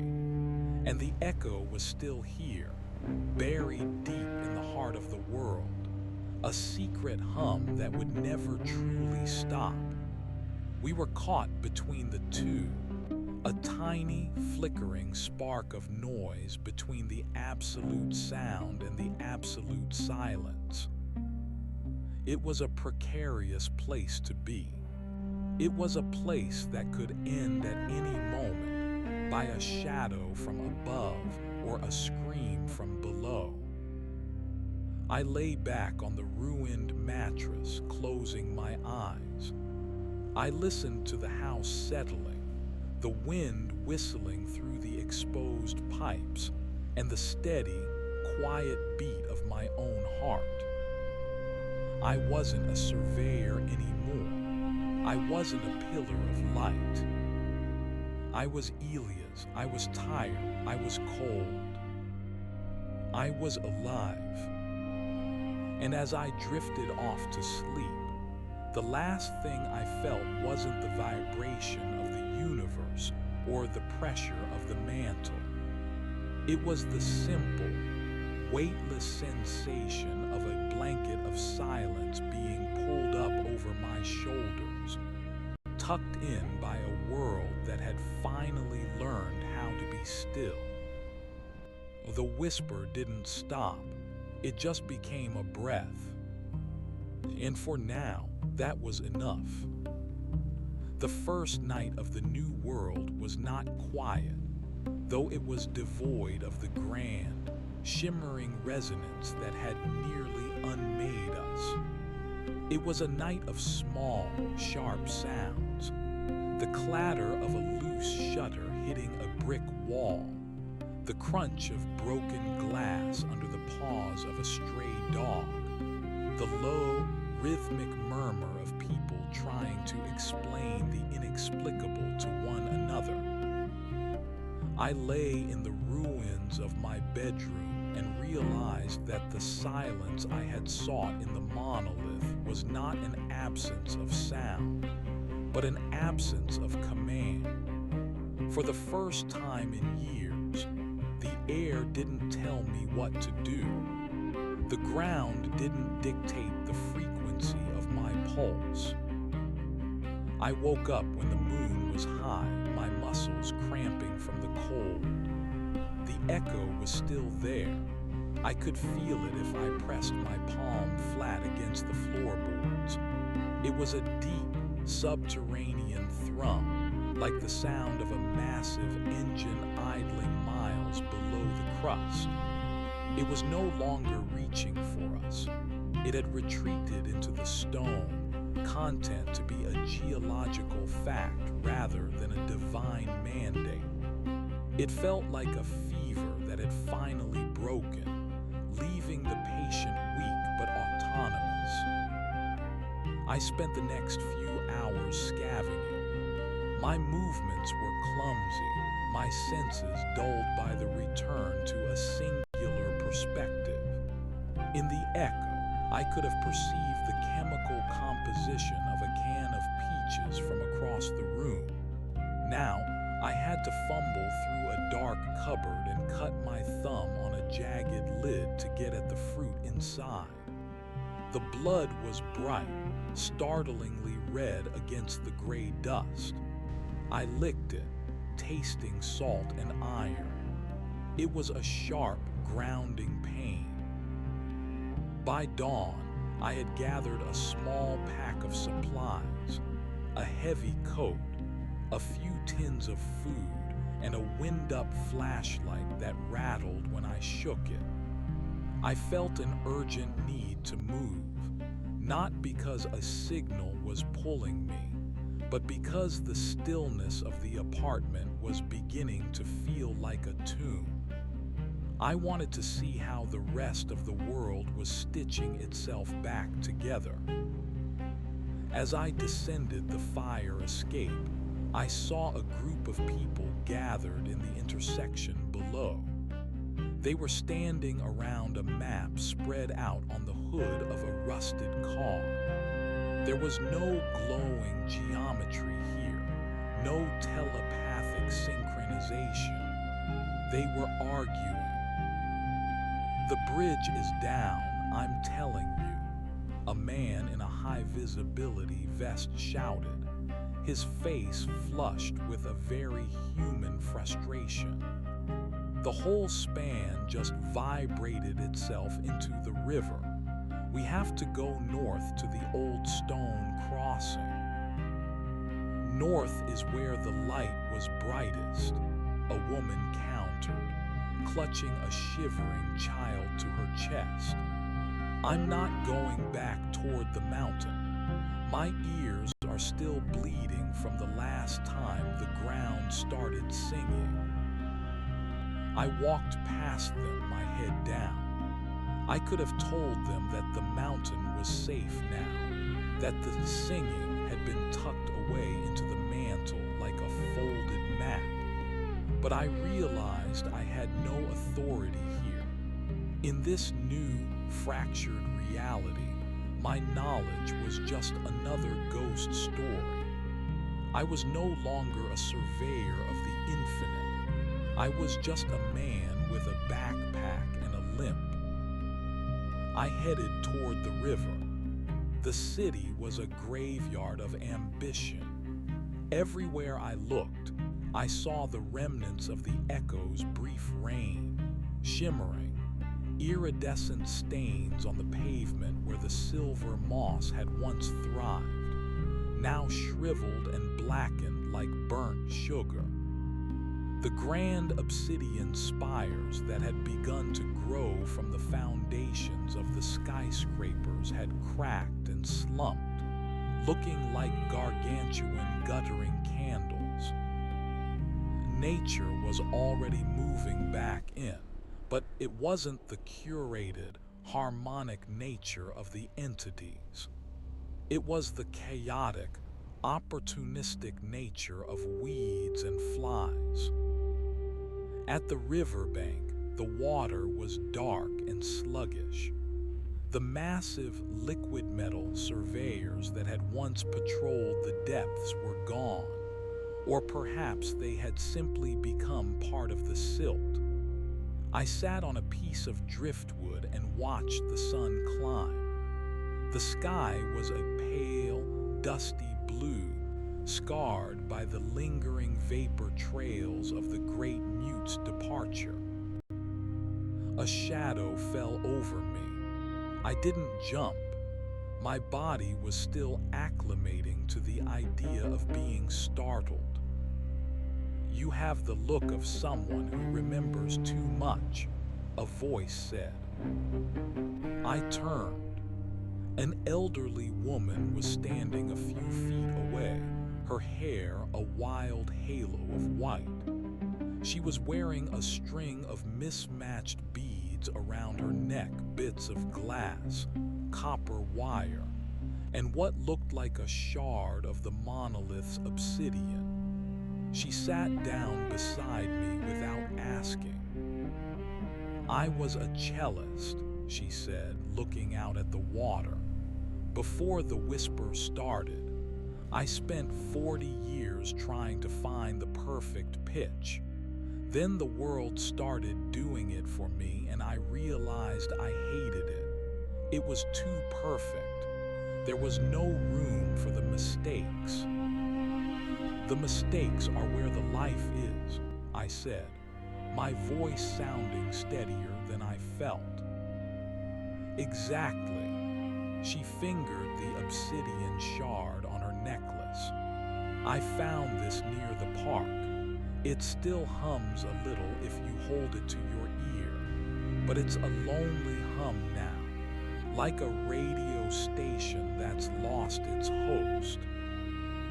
"It's better this way," I said. "Is it?" she asked, her eyes sharp and inquisitive. "We're back to being small Elias. We're back to being frightened of the dark and the cold.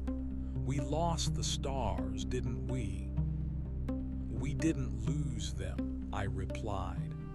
"We just stopped trying to own them. We're allowed to just look at them again." She chuckled, a dry, papery sound, spoken like someone who helped build the cage.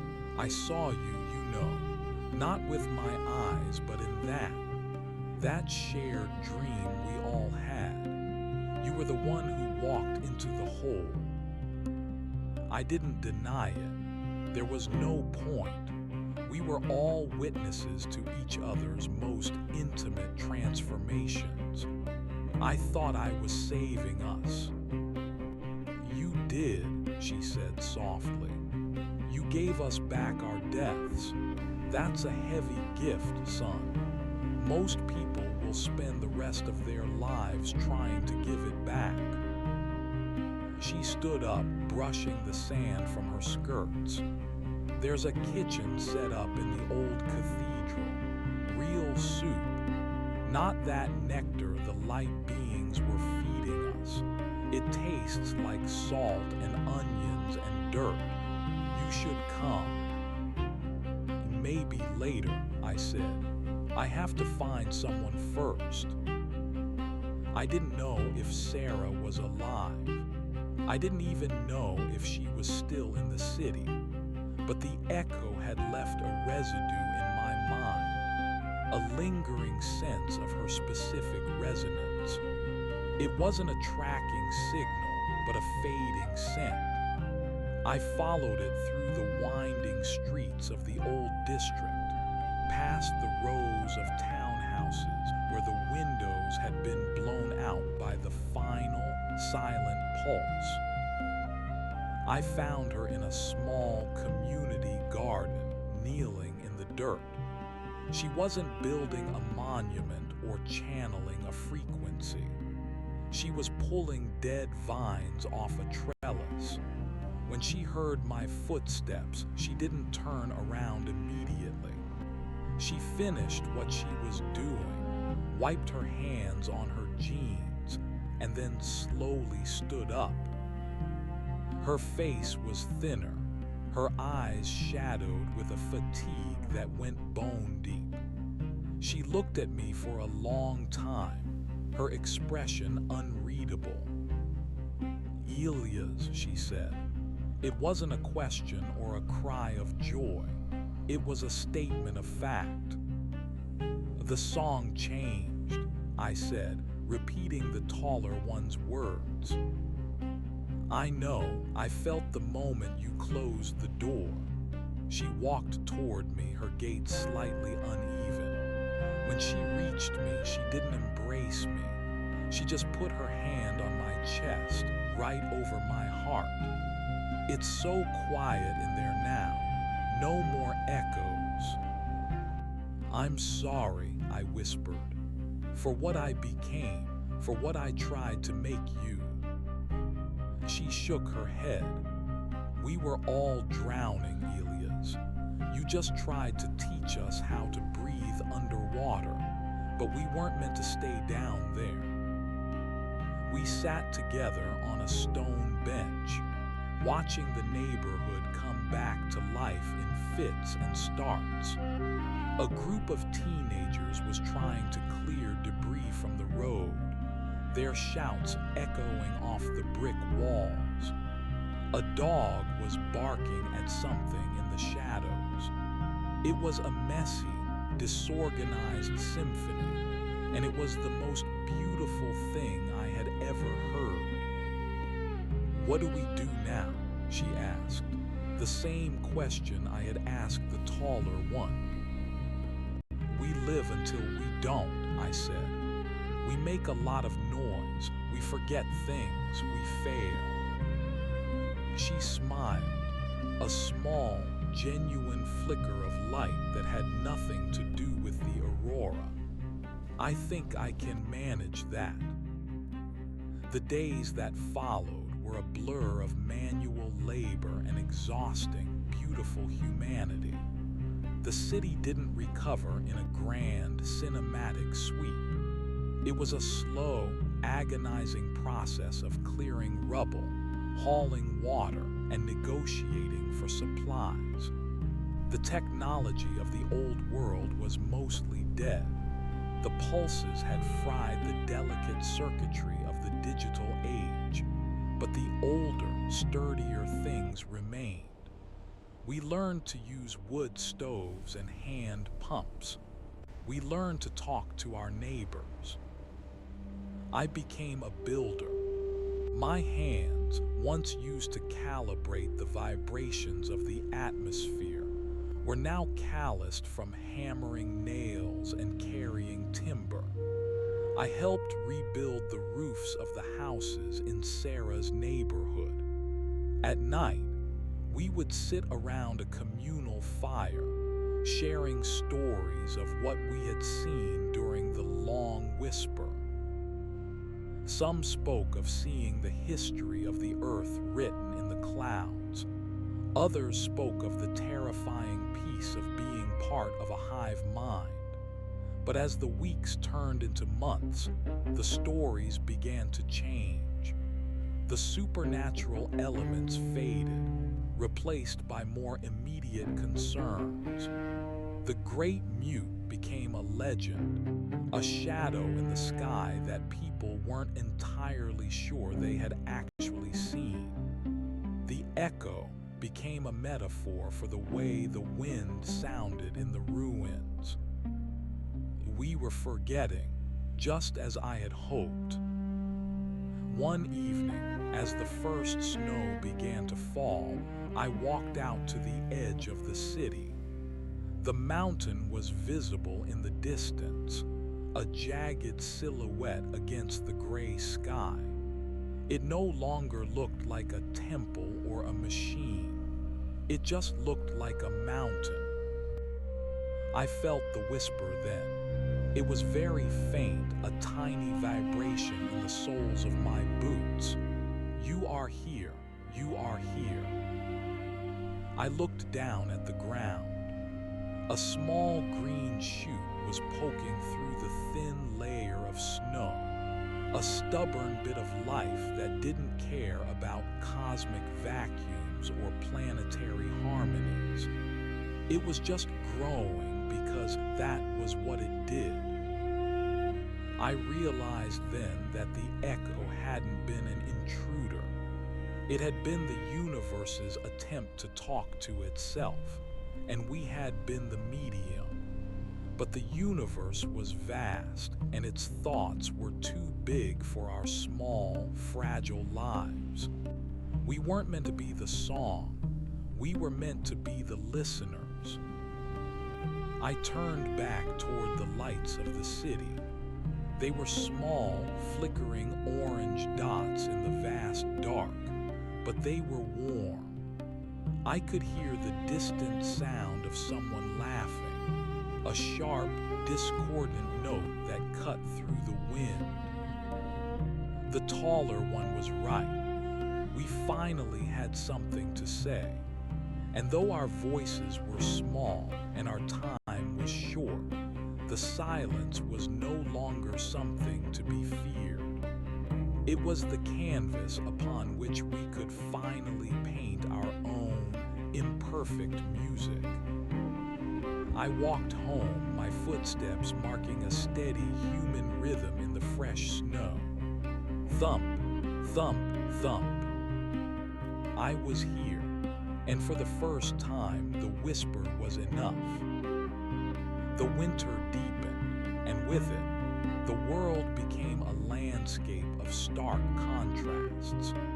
The shimmering, oily residues of the echo's physical manifestations were buried under blankets of white, and for a few weeks, the city looked almost as it had in the years before the sky opened up. But the resemblance was superficial. Beneath the snow lay the skeletal remains of a civilization that had been hollowed out from the inside. We were no longer a global network. We were a collection of fireside tribes, connected only by the distance a person could walk in a day. I spent my mornings breaking ice from the communal rain barrels. My hands, once delicate enough to trace the invisible ley lines of a planetary frequency, were now cracked and stained with the soot of wood smoke. I liked the manual labor. It kept the phantom vibrations at bay. Sometimes, when the wind died down and the air turned brittle with cold, I would feel a phantom itch in the center of my brain, a residual longing for the vast, interconnected awareness of the pillar. It was like the ghost of a limb that had been amputated. I would lean my forehead against the rough bark of a frozen oak tree or the cold brick of a wall until the sensation passed, replaced by the sharp, singular reality of the present. Sarah had taken over the management of of a university botany wing. She spent her days coaxing life out of the dirt, her fingers constantly caked in soil. We rarely spoke about the time before. When we did, it was in the shorthand of survivors. "Do you remember the way the light tasted?" she asked me one evening, as we shared a bowl of thin potato leek soup by the hearth. "Like ozone and copper," I said, "and something sweet like rotting fruit." She nodded, staring into the flames. I missed the certainty of it, knowing exactly where everyone was, knowing that no one was ever truly alone because we were all part of the same chord. "It wasn't a chord, Sarah," I reminded her gently. "It was a drone. A chord requires different notes. We were all just one note, played over and over until we forgot our own names." She reached out and took my hand. Her skin was rough, a map of hard work. "I know, but the silence is so heavy sometimes. It feels like the universe is holding its breath, waiting for us to trip." "Let it wait," I said. In the second month of the thaw, a traveler arrived from the south. He was a tall, gaunt man wrapped in a patchwork of military surplus gear and hand-knitted wool. He didn't come with a message from a god or a frequency from the stars. He came with a wagon full of salt and old books. He stayed in the communal hall, trading his wares for dried meat and repairs to his cart. I sat with him on his third night. His name was Miller, and he had walked from the coast. "The ocean is quiet," he told the gathered crowd, his voice raspy from years of breathing dust.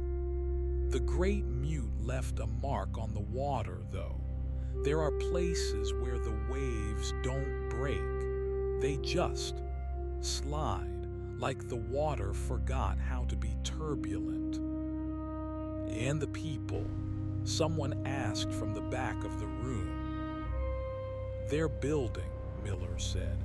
"Same as here, but there's a fever in the south. A new kind of cult is springing up. They call themselves the Echo Keepers. They spend their days trying to rebuild the monoliths out of scrap metal and glass. They sit in the ruins and hum, trying to catch the tail end of the signal." A cold shiver went down my spine. It was inevitable, I suppose. Some people couldn't handle the autonomy. They wanted the cage back because the cage was safe and beautiful and didn't require them to choose what to believe. "Does it work?" I asked. Miller looked at me, his eyes yellowed by age and wood smoke. "No, it's just noise. But people will follow a loud noise if the silence gets too loud." That night I couldn't sleep. I left the warmth of the apartment and walked through the slushy streets toward the center of the city, where the largest of the collapsed spires remained. It was a jagged stump of obsidian, 30 feet high, leaning precariously against the shell of an old bank. In the moonlight, it looked like a shard of the night sky that had fallen and shattered.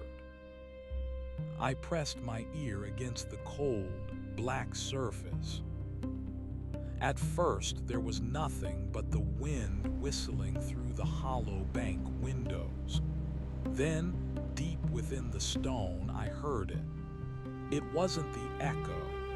It wasn't the taller one or the boy or the great cosmic symphony. It was a vibration, yes, but it was irregular.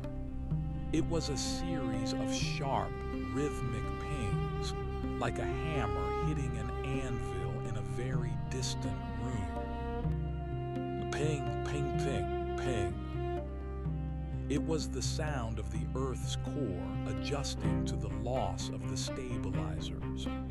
The echo had anchored the planet in a way we hadn't understood, holding the tectonic plates in a forced, harmonic stasis. Now that the anchor was gone, the world was stretching. The crust was settling into new, natural positions. It was the sound of a house creaking after a long, hot day. But to someone listening for a god, those pings would sound like a heartbeat. They would sound like a countdown. I realized then that the whisper would never truly stop because the human mind is a frequency-seeking machine.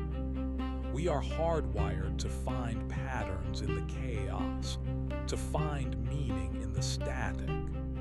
If the universe didn't provide a song, we would invent one. We would turn the grinding of stones into a liturgy and the whistling of the wind into a prophecy. I stood back from the spire looking up at the stars. They were indifferent. The great mute was out there, somewhere beyond the Kuiper Belt, a silent predator moving through the dark. The echo was down there, a cooling ember in the heart of the world. And we were here in the middle, trying to figure out how to be people again. The next morning, I found Sarah in the greenhouse. She was staring at a row of seedlings that had begun to wither. "The soil is changing," she said, her voice tight with worry.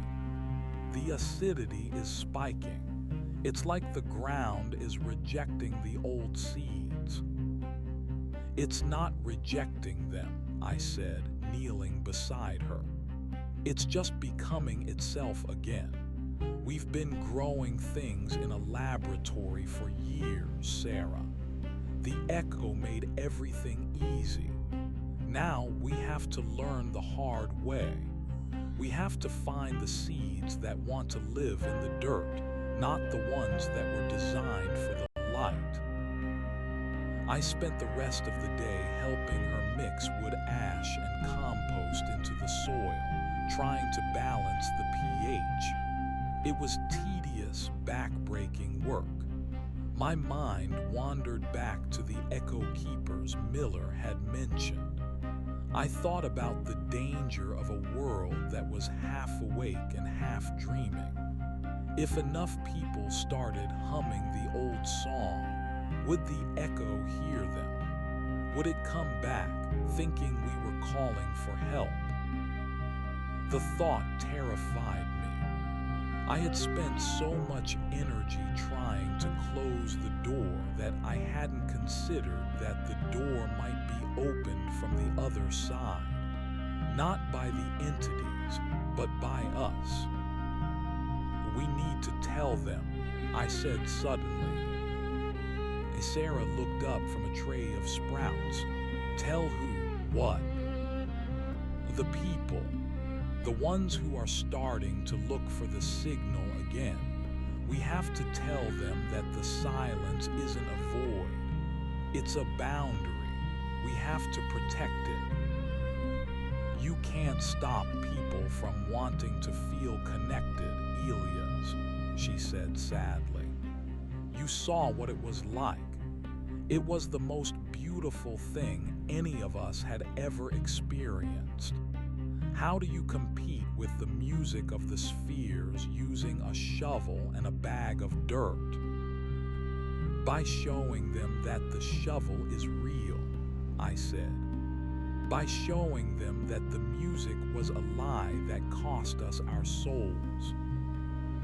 I began to spend my evenings at the communal hall, not as a builder, but as a storyteller. I told them about the surveyors, the entities that looked like light but felt like glass. I told them about the archives, where every human thought was stripped of its context and turned into a museum exhibit. I told them about the taller one, who had realized that a perfect garden is a dead garden. At first, people listened out of curiosity. I was the man who walked into the hole, a local curiosity. But as the weeks passed, the tone of the meetings changed. People began to share their own horrors, the moments when the echo had forced them to feel the grief of a stranger 1,000 miles away, or the terrifying sensation of their own memories being uploaded and erased. We were building a new kind of resonance. It wasn't a frequency, it was a shared history. We were anchoring ourselves in the dirt so that we wouldn't drift away when the wind started to hum. One night, a young girl approached me after I had finished speaking. She couldn't have been more than 10. She had been born just as the whisper started, and she had never known a world that wasn't saturated with the silver light. "Is it true?" she asked, her voice a tiny thread in the large, drafty hall. "Is the sky really empty now?" I knelt down so I was at her eye level. "It's not empty, Lily, it's just big. And it's quiet enough now that you can hear your own thoughts. Do you like your thoughts?" She thought about it for a second, her brow furrowed. Sometimes they're scary, but they're mine. "That's the most important thing they can be," I said. Spring arrived with a violence that caught us off guard. The weather patterns, no longer regulated by the echo's atmospheric stabilizers, became erratic. Massive thunderstorms rolled in from the plains, the lightning purple and jagged, shaking the very foundations of the ruined city. The river flooded, reclaiming the lower districts and washing away the last of the iridescent moss. During one of these storms, the obsidian spire near the bank finally fell. It didn't shatter. It simply slid into the mud with a heavy, dull thud. I went out the next morning to look at it. The rain had washed away the dust, revealing the strange, geometric patterns etched into its surface. They were fading. The light that had once pulsed within the stone was gone, leaving behind nothing but a very expensive piece of volcanic glass. As I stood there, I saw a group of men gathered around the base of the fallen spire. They weren't echo keepers. They were scavengers. They were using sledgehammers and iron bars to break off chunks of the obsidian. "What are you doing?" I asked. One of them looked up, wiping rain from his forehead. "It's good stone, Elias. Holds an edge better than steel if you nap it right. We're making plowshares and arrowheads for the hunters." I looked at the broken fragment of the cosmic machine. It was being turned into tools. It was being demoted from a divine instrument to a utility.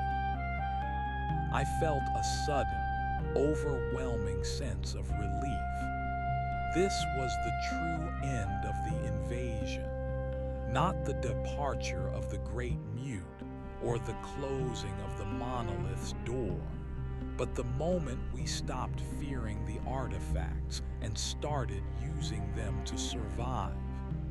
We were turning their swords into our plowshares. I picked up a small, jagged shard of the obsidian. It felt heavy in my hand. It didn't hum. It didn't vibrate. It was just a rock. I walked back to the greenhouse, the shard tucked into my pocket. Sarah was there, standing in the middle of a vibrant patch of green. The new seeds, the ones we had struggled over, the ones that had survived the frost and the acid, were thriving. They weren't the perfect, glowing plants of the Echo's garden. They were stunted.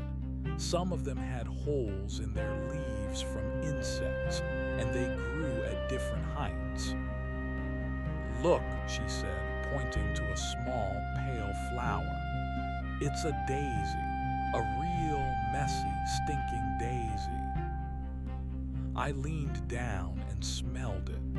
It smelled like life. It smelled like the end of the world and the beginning of something much harder and much better. The whisper was still there, of course. If I sat very still at night, I could hear the tectonic plates grinding and the wind moving through the empty skyscrapers and the distant, lonely call of the stars. The universe was still talking. It would never stop talking. But I had learned how to tune out the broadcast. I had learned to listen to the person sitting next to me instead. I sat down on the dirt floor of the greenhouse and pulled the obsidian shard from my pocket.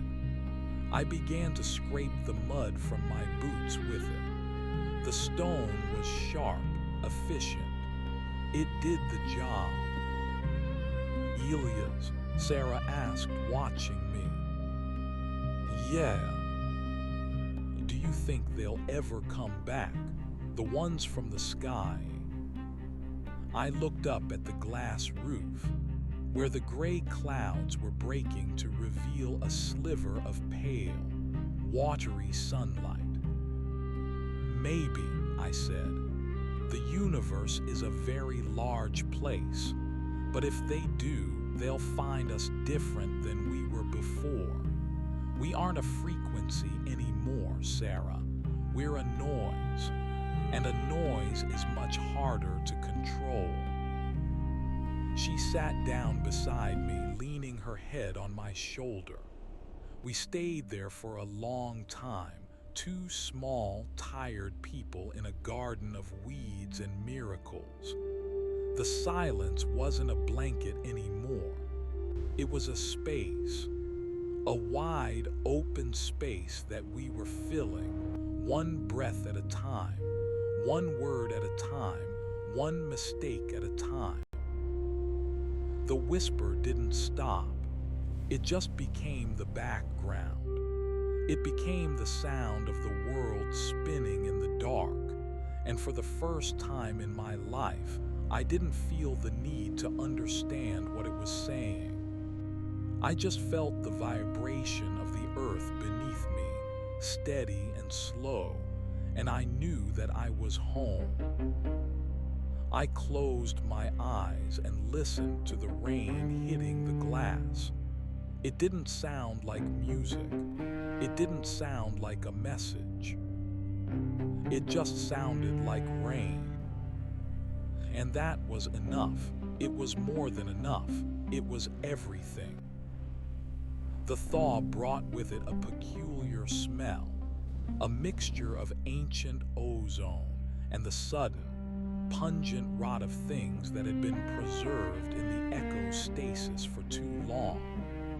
As the ice retreated, it revealed the glitch corpses, animals and plants that had been caught in the crossfire of the frequencies during the final collapse. They didn't decay like normal organic matter. They turned into a fine, silvery gray dust that the wind carried into every corner of the settlement. We breathed the past into our lungs every morning, a gritty reminder that the world had been overwritten and then crudely erased. I found myself spending more time at the perimeter of the city, where the urban sprawl gave way to the encroaching wilderness. The forest was reclaiming the suburbs with a frantic, mutated energy.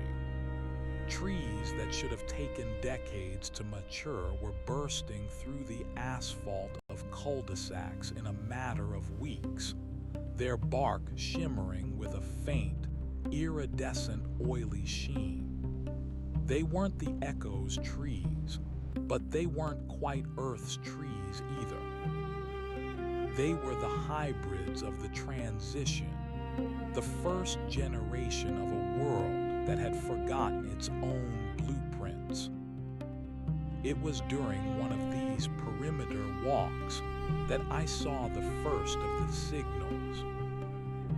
I had been following the rusted tracks of an old commuter rail line when I noticed a series of mirrors lashed to the top of a blackened utility pole. They weren't professional mirrors.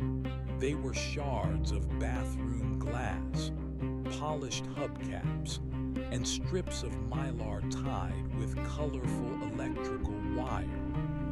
They were angled precisely toward the southern horizon, catching the weak spring sun and throwing rhythmic flashes of light across the valley. Flash, long flash, flash, flash. It wasn't the Echo. It was manual. It was human. It was a heliograph.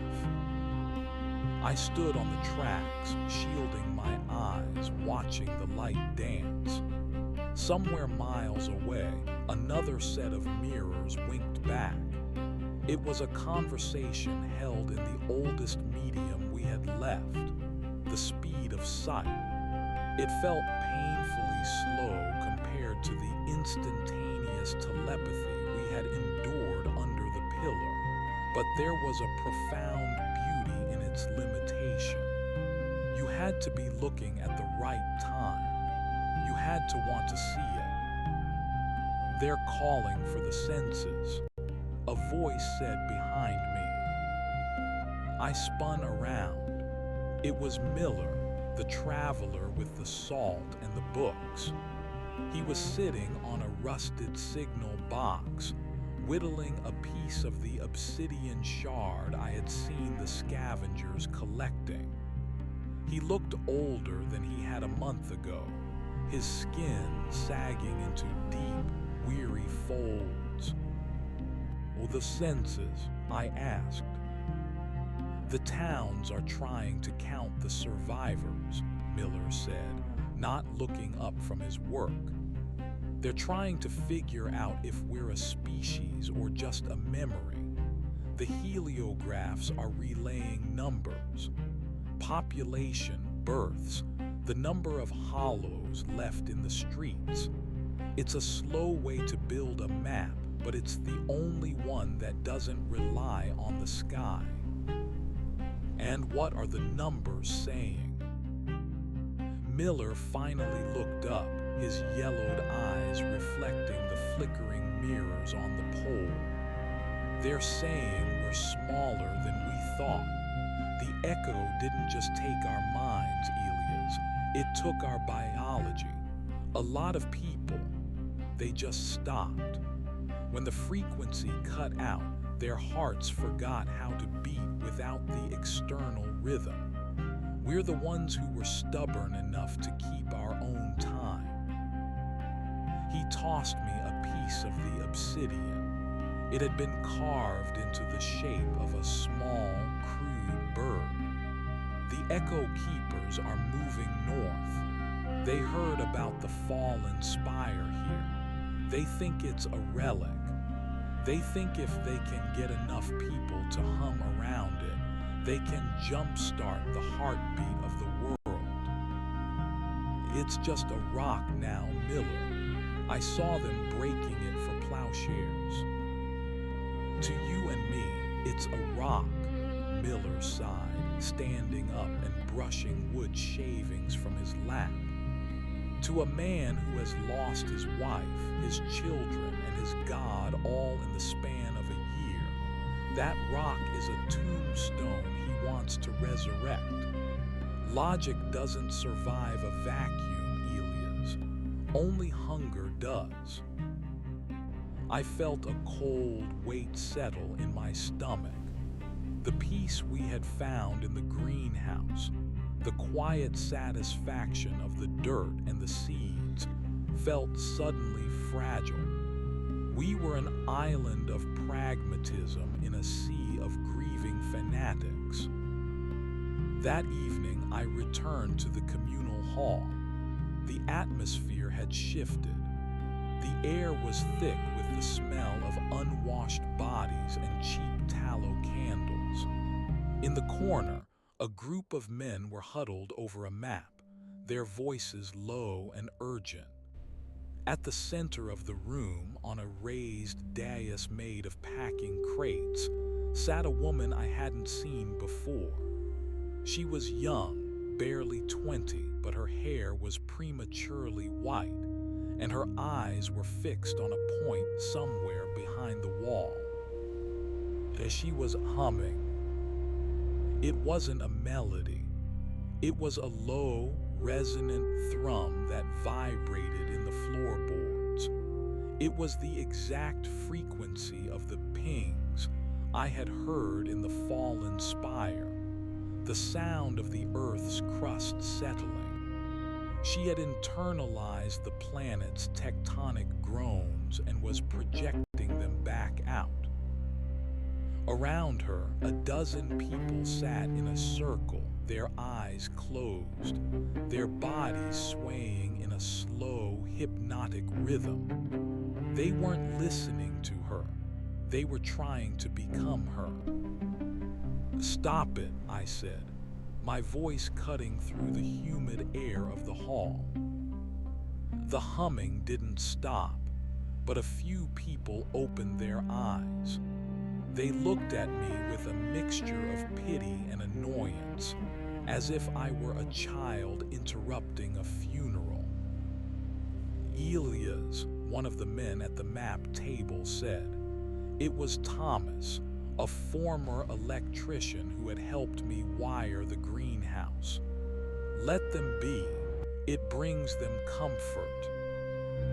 "It's not comfort, Thomas. It's a leash," I said, walking toward the center of the room. "You know what that sound does. You know where it leads. We spent years trying to drown out that noise." "This is different," the white-haired woman said, her voice raspy and thin as she broke her chant. "The echo was a thief. It took our voices, but this is the Earth. The Earth is finally speaking to us without the great mute in the way. Don't you feel it, the pulse? It's the heartbeat of our home. It's the sound of rocks grinding together under pressure," I snapped. "It's physics, not a prayer. If you follow that sound, you're just looking for a new master."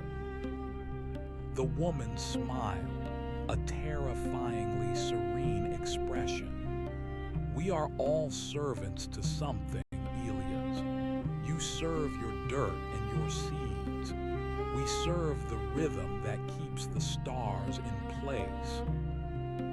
I looked around the room and saw the same glazed expression on a third of the faces there. The trauma of the silence was too much for them. They needed the universe to be loud again. They needed to feel that their suffering was part of a grander composition, rather than just a tragic, random accident in the dark. I left the hall without another word. The air outside was freezing, the stars sharp and mocking above the jagged skyline. I walked back to the greenhouse, my footsteps heavy in the slush. Sarah was awake, sitting by a small battery-powered lamp, poring over a notebook of soil charts. She looked up as I entered, her face pale in the LED glow. "They're starting, aren't they?" she asked. "The keepers, yeah, they've got a channel now. A girl who thinks she's the Earth's mouthpiece." Sarah closed her notebook. It was only a matter of time. The human brain hates a vacuum. If we don't give them a story, they'll invent one out of the static. "We have to leave, Sarah." She looked at me surprised. "Leave to go where? We have the crops here. We have the shelter." "The city is becoming a cathedral," I said, pacing the narrow aisle between the seed trays. "And cathedrals always require sacrifices. Once they realize the spire isn't going to wake up just because they hum at it, they'll look for a reason why. They'll look for the unbelievers who are dampening the signal. They'll look for us." She looked around at the fragile green shoots we had spent months nurturing. "We can't just walk away from this. This is life, Elias. This is the only thing that's real." "It's real because we made it real," I said, kneeling beside her. "And we can make it real somewhere else. Somewhere where the silence isn't a threat. Miller said the coast is quiet. The water is strange, but the people are building. Real building. Not just waiting for a ghost to come back." We spent the next 3 days in a fever of preparation. We couldn't take much, just enough seeds to start over, a few hand tools, and as much dried food as we could carry. We moved in the shadows, avoiding the communal hall where the humming had become a constant 24-hour drone. It was spreading. You could hear it coming from the windows of the apartment blocks, a collective, mournful vibration that seemed to make the very air feel heavy and humid. On the night we planned to leave,